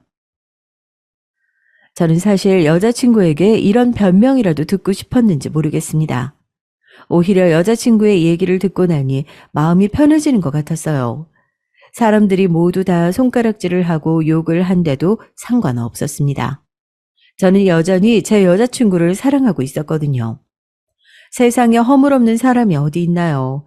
요즘처럼 먹고 살기 힘든 상황에서 어린 나이에 철없이 돈만 보고 한 번쯤은 그런 실수도 할 수 있다고 생각했어요. 그리고 사실 제가 이제와 이해하지 못하면 어쩌겠습니까? 제 아이를 임신한 사람인데요. 저는 여자친구에게 제가 책임지겠다고 단호하게 말했습니다. 결혼하자. 내가 다 책임질게. 그 순간 저는 진심이었습니다. 지난 반년 동안 제게 많은 용기와 위로가 되어 주었던 여자친구와의 추억을 되새기며 여자친구의 지난 과거는 묻어두고 그때처럼 알콩달콩 잘 살면 된다 생각했죠. 저는 그때부터 본격적으로 결혼 준비에 박차를 가했습니다. 여유를 부리고 고민할 시간조차 없었어요. 여자친구의 뱃속 아이는 하루가 다르게 무럭무럭 자랐으니까요. 저는 우선 여자친구에게 하던 일부터 다 그만두라고 했습니다. 그리고 어머니와 주변 지인분들에게 철저하게 거짓말을 했어요. 대부분 제 여자친구에 대해 영어학원 선생님으로 알고 있었으니까요. 그리고 어머님에게도 여자친구가 임신을 했는데 몸이 너무 약해서 무조건 쉬어야 할 것 같아 일을 그만두고 쉬고 있다고 둘러댔습니다. 여자아이가 조심성도 없이 결혼도 하기 전에 임신부터 한 것도 마음에 안 들어 죽겠는데 임신 좀 했다고 일을 안 하려고까지 해? 병원에서 몸이 좀 약하다고 아무래도 쉬는 게 좋겠다고 하더라고. 엄마도 빨리 장가 가라고 성화였잖아. 결혼도 하고 애도 빨리 나오면 좋지 뭐. 난 너희 아버지 일찍 돌아가시고 너 혼자 키우면서도 장사도 하고 다 했어. 요즘 애들은 약해도 너무 약하다니까. 어머니, 제가 너무 좋아하는 사람이에요. 그러니까 어머니도 무조건 예쁘게만 좀 봐주세요. 저는 그렇게 가슴이 끌리는 대로 끝까지 고집을 부려 결혼을 강행했습니다. 그리고 눈에 넣어도 아프지 않을 예쁜 딸아이를 품에 안았죠. 저는 딸아이를 품에 안는 순간 깨달았습니다. 이게 진정한 행복이구나.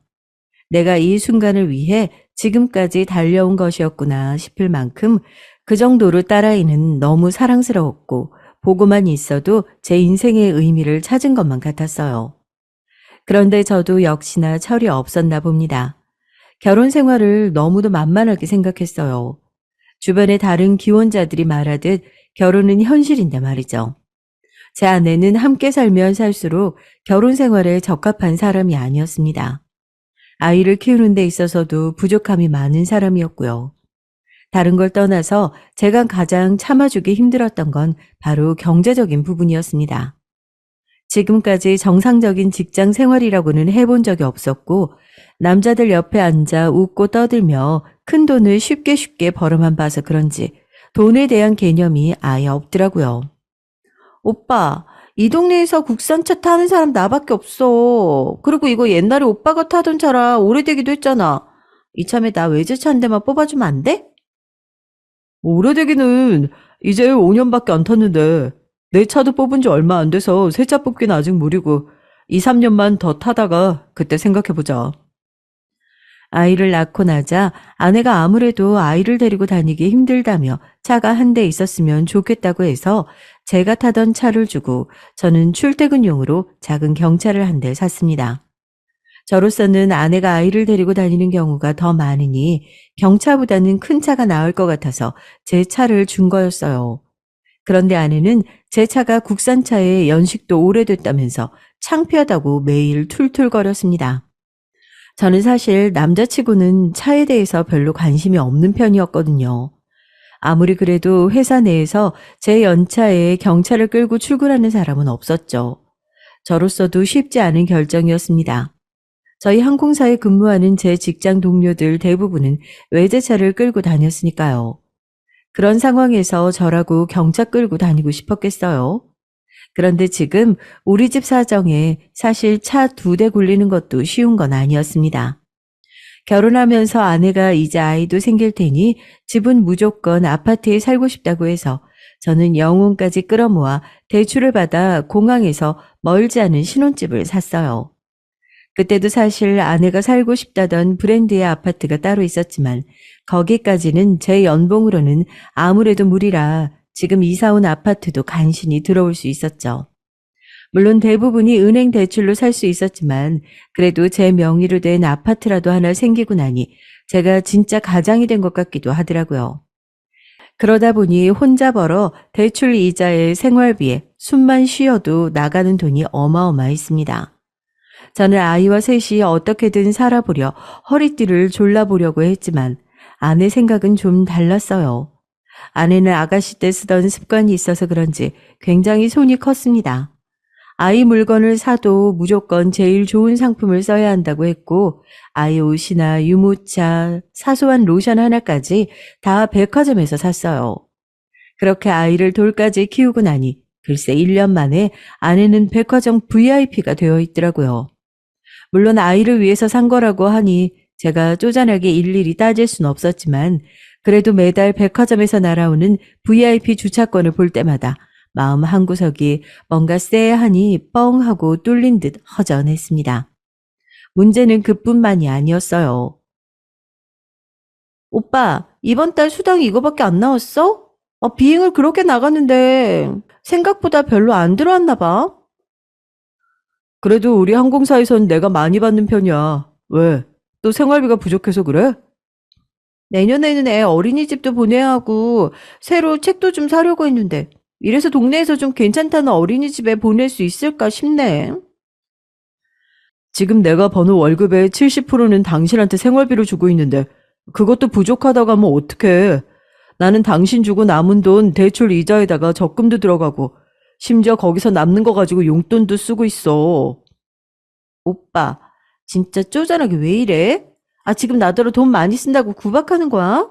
오빠가 이미 나한테 생활비로 다 줬으면 거기서 끝이지. 몇 푼 안 되는 돈으로 저금이라도 하라는 거야, 뭐야? 뭐? 몇 푼 안 되는 돈?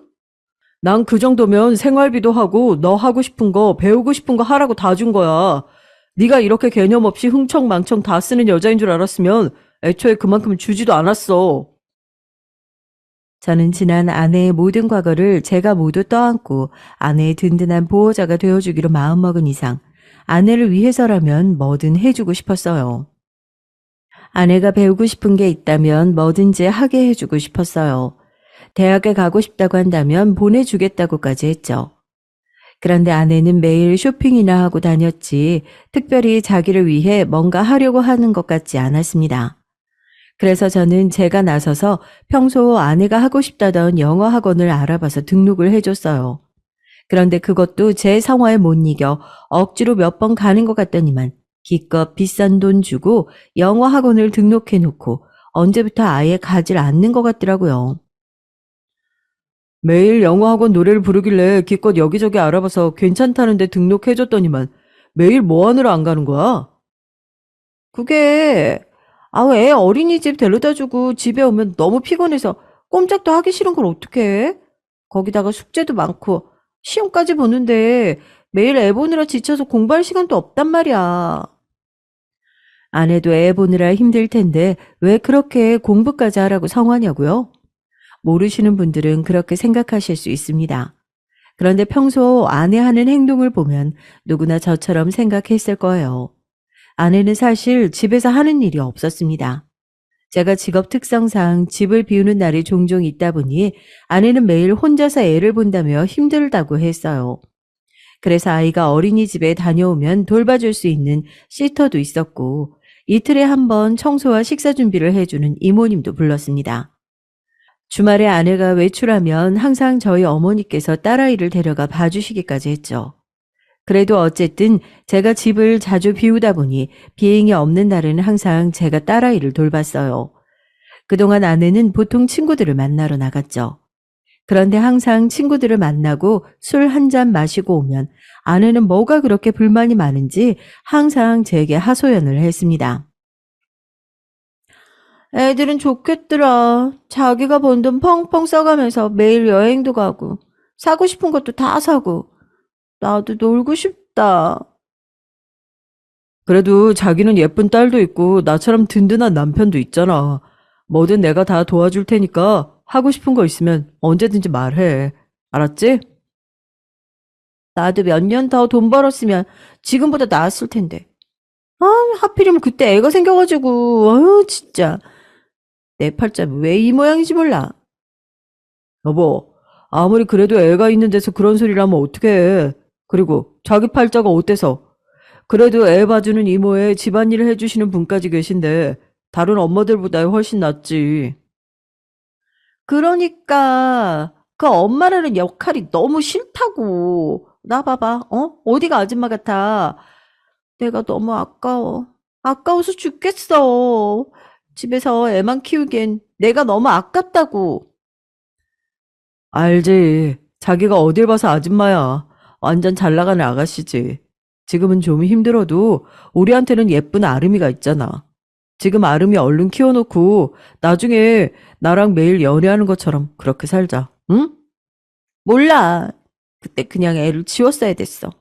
그랬으면 이렇게까지 힘들지 않았을 텐데. 자기야, 그 얘긴 다시 안 하기로 약속해놓고 자꾸 그럴 거야?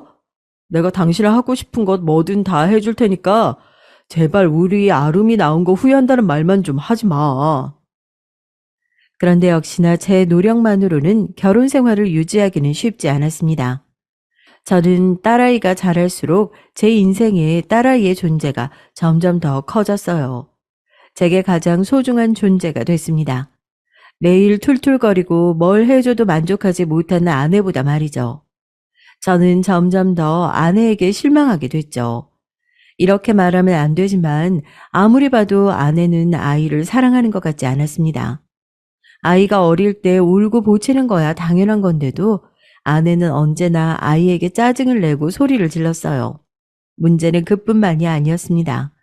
제가 비행을 며칠씩 가면 애를 어린이집에 늦게까지 맡겨놓고 마음대로 놀다 온 적도 있었고 한 번은 제가 외국에 있었는데 어린이집에서 제게 전화가 왔더라고요. 어머니께서 아이를 데리러 올 시간이 훨씬 지났는데도 전화도 받지 않고 데리러 오시지도 않는다고요. 네? 그럴 리가 없는데 아무래도 아내에게 뭔가 일이 생긴 것 같네요. 지금 제가 출장 중이라 한번 확인해보고 다시 전화 드리겠습니다. 저는 아내에게 당연히 뭔가 일이 생긴 것이라 생각했어요. 그런데 제 말에 돌아온 어린이집 선생님의 얘기는 저를 또 한번 놀라게 했습니다. 저기 아버님, 사실은요, 어머님께서 이런 일이 처음이 아니세요. 툭 하면 하원 시간이 되도록 오지 않고 전화도 안 받으시다가 저녁이나 돼야 데리러 오시거든요. 그때마다 보면 항상 술에 취해서 오시는 경우가 종종 있으셨어요. 어린이집 선생님께서는 아무래도 딸아이가 걱정된다면서 제게 전화를 하신 거라고요. 저는 전혀 모르고 있었습니다.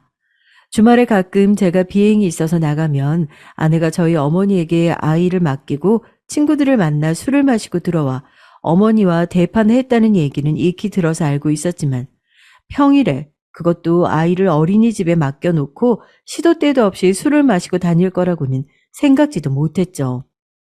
어떻게 아이 엄마라는 사람이 선생님께 아이를 맡기고 술을 먹는단 말입니까? 그런데 아내는 역시나 아직도 정신을 못 차렸는지 주말에 저희 어머니 댁에 아이를 맡기고 또 술을 마시러 갔더라고요. 저는 퇴근하고 어머님 댁으로 오자마자 아내에게 전화해서 지금 당장 어머니 댁으로 오라고 소리쳤어요. 오늘은 무조건 아내의 정신 상태를 고쳐놓아야 한다고 생각했죠. 저는 방에 잠든 어머니와 딸을 뒤로하고 아내를 방으로 끌고 갔습니다. 내가 다시는 애 맡기고 술 마시러 다니지 말라고 했지? 내 말이 우스워? 당신은 몰라. 나처럼 자유롭게만 살다가 애한테 묶여서 아무것도 못하고 집에만 갇혀 사는 게 얼마나 힘든지 꼭 감옥에 갇혀 있는 것 같다니까? 당신 매일 시터에 도우미 이모에 거기다 주말엔 우리 엄마까지 당신이 힘들까봐 애 하나 보는 것도 몇 사람이 붙어서 도와주고 있는데 언제까지 복에 겨운 소리만 하고 있을 거야? 뭐, 복? 내가 복에 겨웠다고? 당신 어머니가 애를 봐주긴 뭘 봐줘. 맨날 봐주신다고 해서 오면 맨날 잔소리만 하고 싫은 소리만 하시는데 내가 같이 있고 싶겠어? 차라리 술이라도 마시러 나가는 게 속 편하지. 아내는 전혀 말이 통하지 않았습니다. 아내는 무조건 너무나 힘들다, 외롭다고만 했어요. 친구들은 너무 자유로운데 자신만 무슨 족쇄를 차고 있는 것만 같다면서 너무 힘들다네요. 우리 엄마는 혼자 평생 일하고 나까지 잘만 키우셨어. 그런데 당신은 집안일도 안 하고 애도 못 키우겠다고 하면 도대체 뭘 하겠다는 건데? 당신이 엄마로서 자격이 있어? 하! 지금 나랑 어머님이랑 비교하는 거야? 내가 어머님이랑 같아. 어머니는 팔자 드세니까 일찌감치 과부 되신 거잖아. 그럼 당연히 그렇게 사셔야지. 어디서 비교할 게 없어서 과부 어머니랑 비교를 해? 너, 너 지금 말 다 했니? 너 지금 그게 혼자 사는 시어미한테 할 소리야. 하필이면 그때 잠에서 깨서 나오셨던 어머니께서 저희 얘기를 다 듣고야 말았습니다. 나는 뭐 네가 예뻐서 주말마다 힘들게 애 봐줬는 줄 알아? 우리 손녀 불쌍해서 그랬다. 요즘 엄마들은 애들 교육이다 뭐다 해서 놀아주는 것도 아주 잘만 놀아준다는데 너는 애한테 매일 유튜브만 보여준다며? 그래서 내가 주말만이라도 놀아주려고 데려오라고 하는 거야. 어머님이 그렇게 애 잘 키우시면 아예 손녀도 데려다 키우시면 되겠네요. 아예 이참에 그냥 데려가세요. 당신 그만 못해? 됐어. 남편 복 없는 년이 어디 며느리 복이라고 있겠니? 너 다신 우리 집에 오지 마. 나 다신 너 안 본다. 어머니가 그렇게 화내시는 모습은 처음 봤습니다. 다시는 아내 얼굴을 보고 싶지 않다고 하셨어요. 하지만 어쩌겠어요. 제가 선택한 사람이었고 눈에 넣어도 아프지 않을 제 사랑스러운 딸의 엄마였으니 제가 참고 살아야 한다고 생각했습니다. 그렇게 쉽지 않은 제 결혼 생활을 참고 버티는 사이 아이는 어느새 불쑥 자라 학교에 들어갔어요. 애가 학교에 들어가니 신경 쓸 게 한두 개가 아니더군요. 딸아이는 저와 엄마의 좋은 점만 쏙 닮아 얼굴도 예뻤는데 공부까지 잘했습니다. 그리고 저를 닮아 공부뿐만이 아니라 운동에도 욕심이 많았어요. 항상 하고 싶은 것도 많고 배우고 싶은 것도 많은 아이였습니다. 저는 아이가 하고 싶다면 뭐든지 다 하게 해줬어요. 하지만 아내는 그런 딸아이가 또 불만이었죠. 애가 욕심이 많아서 하겠다는 게 너무 많다면서 자기가 매니저도 아닌데 애 뒤만 졸졸 따라다니느라 너무 힘들다고요. 저는 큰 마음을 먹고 아내에게 외제차를 뽑아줬습니다. 제가 쉬는 날은 제가 직접 아이를 데리고 다녔지만 제가 비행 가고 나면 아내가 아무래도 혼자 바쁠 것 같아서 그 정도 선물은 해줄 수 있겠다 싶었어요. 부부 사이야 여전히 좋지 않았지만 그래도 아이 엄마로서 할 도리는 할 수 있게 도와줘야 한다고 생각했습니다. 그때까지만 해도 그게 제 딸아이를 위하는 방법이라고 생각했죠. 그런데 언제나 탄탄대로일 것 같았던 제 인생에도 위기가 찾아왔습니다. 코로나가 터져버린 거죠. 하늘길이 막혀버리면서 제가 다니던 항공사도 모든 일정이 다 막혀버렸어요. 물론 예상치 못한 상황이었으니 어쩔 수 없는 일이었지만 제 경제력에만 의지하며 살던 저희 가정엔 아주 큰 문제였습니다. 차를 팔라고? 아니, 차 없이 애를 어떻게 데리고 다니라 그래? 그리고 생활비는 왜 이것만 줘? 이거 가지고는 이번 달 카드값도 못 막아. 제가 다시 비행을 나갈 수 있을지 없을지 모르는 상황에서 회사에서 받는 기본급만 가지고는 지금까지 살던 대로 살 수 없었습니다. 줄일 수 있는 지출은 최대한 줄여야 하는 상황이었죠. 저는 우선 주변에 다른 일자리를 부탁해 놓은 상황이었으니 당분간만 좀 아내에게 이해해 달라고 했어요. 지금 상황에 우리에게 외제차는 무리니 당분간 아내에게 제 차를 가지고 다니라고 했죠. 그런데 아내는 아주 난리가 났더라고요. 뭐? 나더러 경찰을 끌고 다니라고? 됐어. 난 그럼 애 데리러 못 가니까 당신이 알아서 해. 어차피 당신 지금 놀고 있잖아.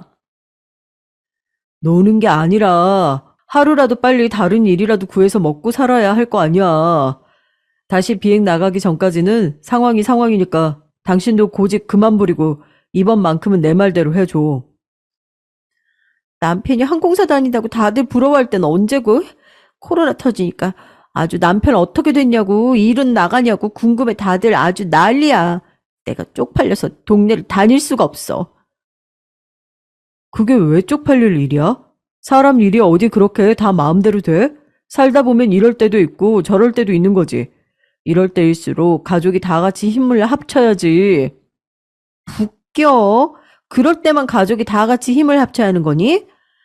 우리 대출 때문에 힘들 때는 그럼 너희 엄마는 왜 안 도와주셨는데? 고향에 있는 땅 좀 팔아서 도와줄 법도 한데 본인 노후라고 손댈 생각도 하지 말라고 하셨잖아. 아내는 항상 이런 식이었습니다.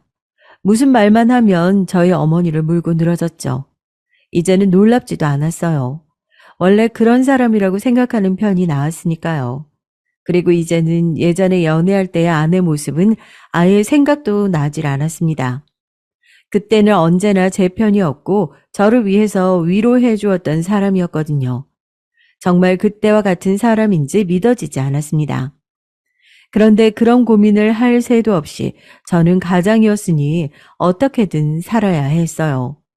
낮에는 같은 항공사에 다니던 동료가 택배 일을 시작해서 도와주러 나가고 오후에는 오토바이를 중고로 사서 배달 일을 시작했어요.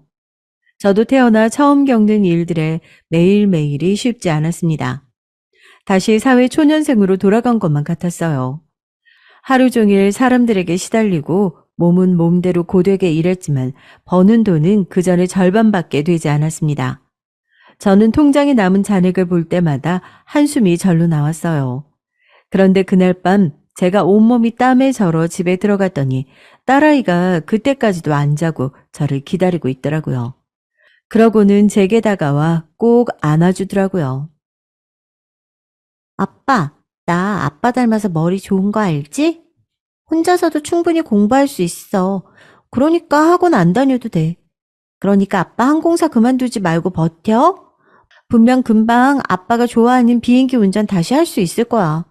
나도 최대한 돈 아끼고 아빠 힘들지 않게 할게. 알았지? 저는 딸을 꼭 껴안았습니다. 역시 딸밖에 없네요. 바로 이 말이 제가 누군가에게 듣고 싶었던 말이었던 것 같아요. 조금만 참고 버텨라. 다시 하늘을 날 수 있는 날이 금방 올 거다. 저는 딸아이를 재우고 잠이 든 딸아이의 얼굴을 오랫동안 바라봤습니다. 내 자식이지만 너무 예쁘고 사랑스럽더군요. 다시 한번 힘을 내보자 싶었어요. 이 아이를 위해서라면 못할 일이 없으니까요. 그런데 간신히 버티고 살아보려던 저를 아내가 또 이성을 잃게 만드는 사건이 벌어졌습니다. 어느 날 집에 들어가 보니 식탁 위에 웬 고지서가 잔뜩 올려져 있더라고요. 다름 아닌 아파트 관리비와 도시가스 미납 고지서였습니다. 벌써 3달씩이나 밀려 있더라고요. 저는 분명 아내에게 생활비를 줬습니다. 그전만큼은 아니어도 그래도 공과금과 카드값을 낼 정도는 다 줬어요.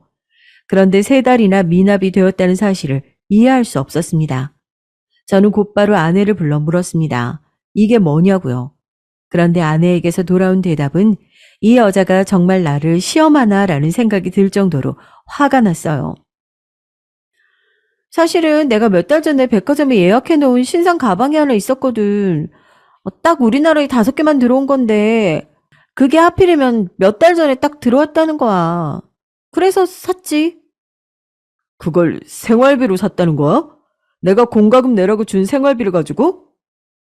1년 전부터 예약해놨는데 그럼 어떡해? 내가 진짜 너무 갖고 싶었던 거란 말이야. 저도 너무 화가 났습니다.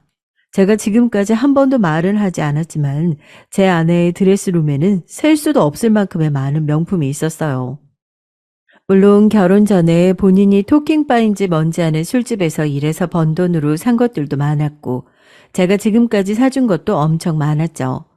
물론 그뿐만이 아니라 제가 준 생활비의 절반은 명품에 들어갔다고 해도 과언이 아니었습니다. 저는 더는 참을 수가 없었어요. 제가 지금까지 아내가 예뻐서 참고 이해하고 있었던 것이 아니었거든요. 오로지 제 딸아이를 위해 참고 있었던 것이었습니다. 아이에게 엄마는 무엇보다 중요한 존재였으니까요. 그런데 더는 안 되겠더군요. 저도 참을 만큼 참았습니다. 너 정말 제정신이야? 더는 안 되겠어. 너 지금 당장 내가 준 생활비로 산 백들 다 내놔. 다 갖다가 팔아버릴 거니까. 뭐? 당신이야말로 미쳤어? 이걸 내가 어떻게 모은 건데 팔기를. 난 절대 못 팔아. 저는 농담이 아니었습니다. 저는 한다면 하는 사람이었어요. 지금 우리 상황을 뻔히 아는 여자가 남편이 새벽에 나가서 밤 늦게까지 택배 일에 배달 일에 고생하며 다니는데 어떻게 우리나라에서 5개밖에 들어오지 않았다는 가방 하나에 눈이 돌아서 삽니까? 어떻게 딸아이보다 못하냐고요. 웃기지 마. 나도 더는 네 정신 나간 짓 이해해 줄 수가 없어. 지금 당장 가방 박스에 다 담아. 안 팔겠다고 우기면 앞으로 우리 생활비 일절 없어. 당신 진짜 쓰레기처럼 이럴 거야? 그깟 돈 몇 푼 가지고 사람을 바보로 만들어? 저는 더는 아내의 말을 듣고 싶지도 않았어요. 저는 다 무시하고 박스에 담은 명품 가방들을 중고 매장에 다 팔아버렸습니다. 물론 아내는 울고불고 난리가 났죠. 하지만 이제 더는 좋게 좋게 넘어가 줄 수 없었어요. 저는 그 돈으로 밀린 공과금을 다 내고 딸아이의 올 한 해 학원비를 몽땅 다 미리 내버렸습니다. 아내가 찍소리하지 못하도록요. 그런데 아내는 반성의 기미조차 보이지 않았어요. 오히려 저를 없는 사람처럼 취급하며 무시했죠. 밥도 차려주지 않고 빨래도 해놓지 않더군요. 상관없었습니다. 그 정도밖에 되지 않는 여자라는 걸 이미 너무 잘 알고 있었으니 더는 실망감도 생기질 않더군요. 저는 아무리 힘들어도 아이에게만은 그런 점을 느끼게 하고 싶지 않아 쉬는 날이면 딸아이와 함께 제 경차를 타고 산이며 강으로 여행을 다녔어요. 비싼 음식을 먹고 좋은 호텔에서 자는 건 아니었지만 딸아이가 좋아하는 달리기도 함께 하고 낚시도 가르쳐주며 우리는 언제나 뜻깊은 시간을 보냈습니다. 그럴 때마다 아내에게 함께 가자고도 해봤지만 아내는 역시나 거절하더군요. 하긴 본인이 그렇게나 싫어하고 쪽팔려 하는 경차를 타고 어디가 됐든 가고 싶지 않을 테니까요. 그런데 제 딸아이와 시간을 보내던 그 사이 아내는 무시무시한 계획을 짜고 있었더군요. 글쎄 여행에서 돌아온 제게 이혼 서류를 들이밀었습니다. 저는 기가 찼죠. 당연히 저도 지금까지 이혼하고 싶었던 순간이 수도 없이 많았지만 저는 딸아이를 보며 참았는데 역시나 모성애란 없는 여자는 다릅니다. 뭐야, 이제 내가 돈도 못 벌고 쓸모 없어지니까 또 나를 버리는 거야? 알잖아. 내가 아무리 당신보다 능력이 없고 배운 건 없어도 미모 하나는 아직 그대로인 거.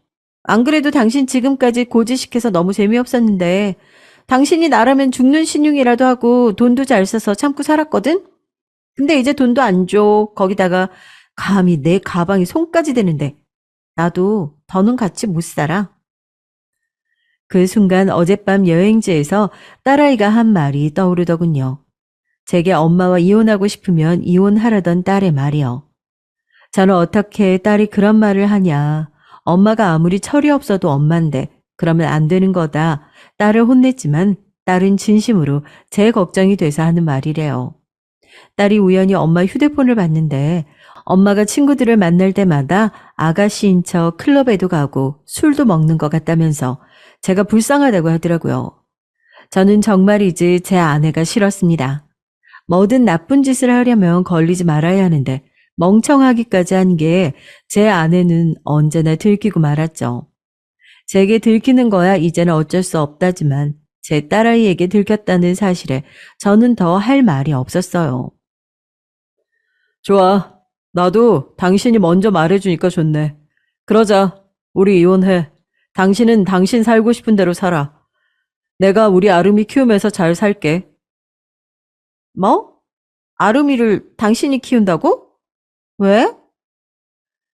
아내는 제가 순순히 이혼해준다는 것도 딸아이까지 키우겠다는 것도 진심으로 이해가 되지 않는 눈치였습니다. 당연히 이 여자는 제 생각 같은 거 이해할 리가 없었죠. 아직도 그 옛날 토킹바에서 남자들 등이나 쳐먹던 사고방식에서 전혀 벗어나질 못했으니까요. 와, 당신 진짜 대인배다. 내 딸을 당신이 데려다 키우겠다고? 어머, 이혼 선물이야? 고마워서 눈물이 다 날 것 같네. 사실 제가 말하지 않은 것이 하나 있습니다. 제 딸아이에 관해서요. 사실 제 딸은 제 생물학적 친딸이 아니었습니다. 아이가 돌이 됐을 때 아내가 애를 보다가 다쳐서 제가 병원에 데려간 적이 있었어요. 그런데 아이 혈액형이 제가 알던 혈액형이 아니더군요. 아내가 또 제게 거짓말을 한 거였죠. 그래서 저는 아내 몰래 곧바로 유전자 검사를 했습니다. 역시나 제 예상대로 딸은 제 친딸이 아니었어요. 그때 아내와는 서로 바닥까지 드러내고 싸우고 별것까지 갈 뻔했지만 이미 이를 되돌리기엔 너무 늦었죠. 물론 저도 고민을 많이 했습니다. 하지만 저는 이미 제 딸을 너무 사랑하고 있었어요. 그래서 엉망인 제 아내를 참고 살았던 겁니다. 아버지도 친아버지가 아닌데 자신을 낳아준 친어머니마저 저런 사람이라면 제 딸아이가 너무 안쓰럽고 불행할 것 같아서요. 그래서 저는 사실을 알면서도 참아왔습니다.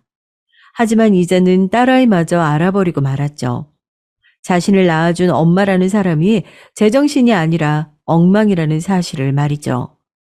저런 엄마라도 있는 게 나을 거라 생각했는데 제 착각이었습니다. 저런 엄마라면 필요가 없었어요. 저는 그렇게 아내와 쿨하게 이혼해줬습니다. 양육권까지 제가 다 갔고요. 저도 압니다. 그 순간 아내는 마음속으로 저를 등신 중에 상등신, 호구 중에 호구라고 생각했겠죠. 지 자식도 아닌데 양육권을 가정한 멍청이 새끼라고요.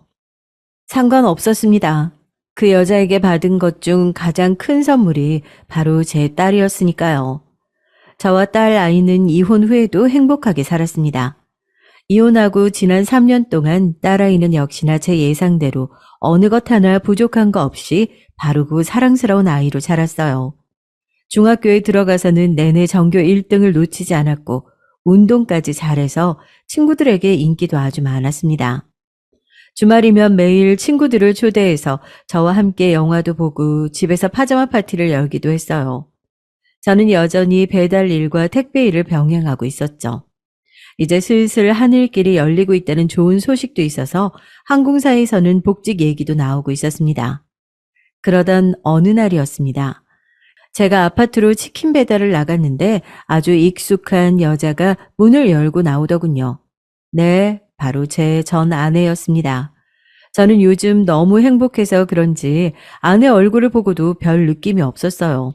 심지어 반가운 마음이 들더군요. 재혼했다는 얘긴 들었는데 여기서 사는 줄은 몰랐네? 맞아. 여기 아파트 기억하지? 우리 결혼할 때도 내가 살고 싶다고 그렇게 말했었는데. 당신은 능력이 안 돼서 못 살았잖아. 근데 재혼한 남편은 완전 능력자라 내가 말하자마자 바로 사주더라고. 다행이네. 저번에 아름이랑 같이 봤을 때는 얼굴이 너무 안 좋아서 걱정됐었는데 다행히 잘 사는 것 같아 보여서 마음이 놓인다.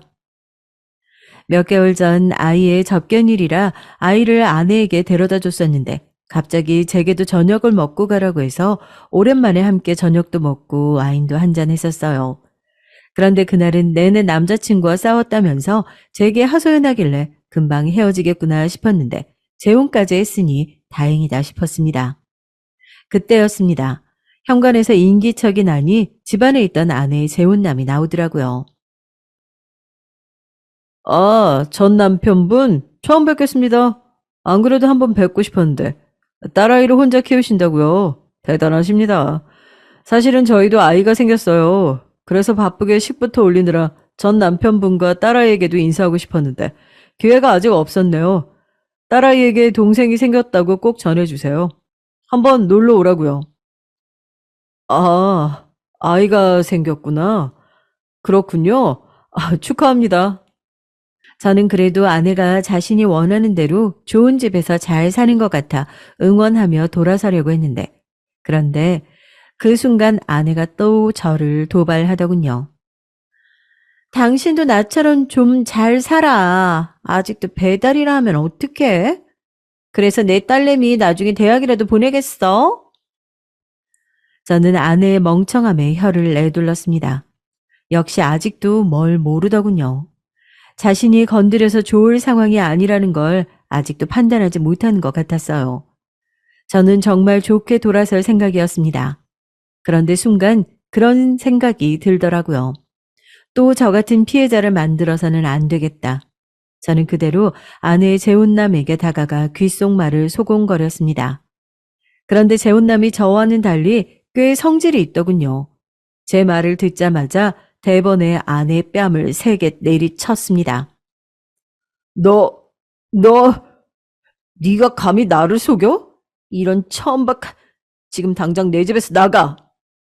자기야, 갑자기 왜 이래? 아, 저 새끼가 뭐라고 했는지도 몰라도 믿지 마. 우리 아기 놀라겠어.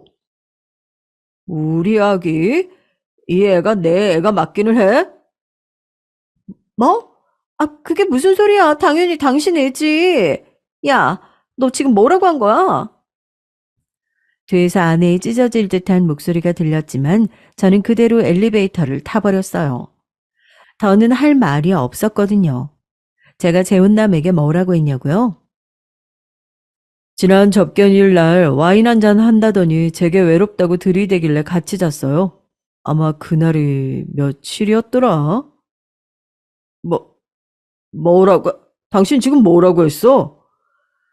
혹시 알아요? 나도 결혼 전에 저 여자 임신해서 결혼한 거? 근데 결혼 전에 내 애라고 우겨서 결혼하자고 하더니만 이혼할 때는 글쎄 내 애가 아니니까 이혼해달라더라고요.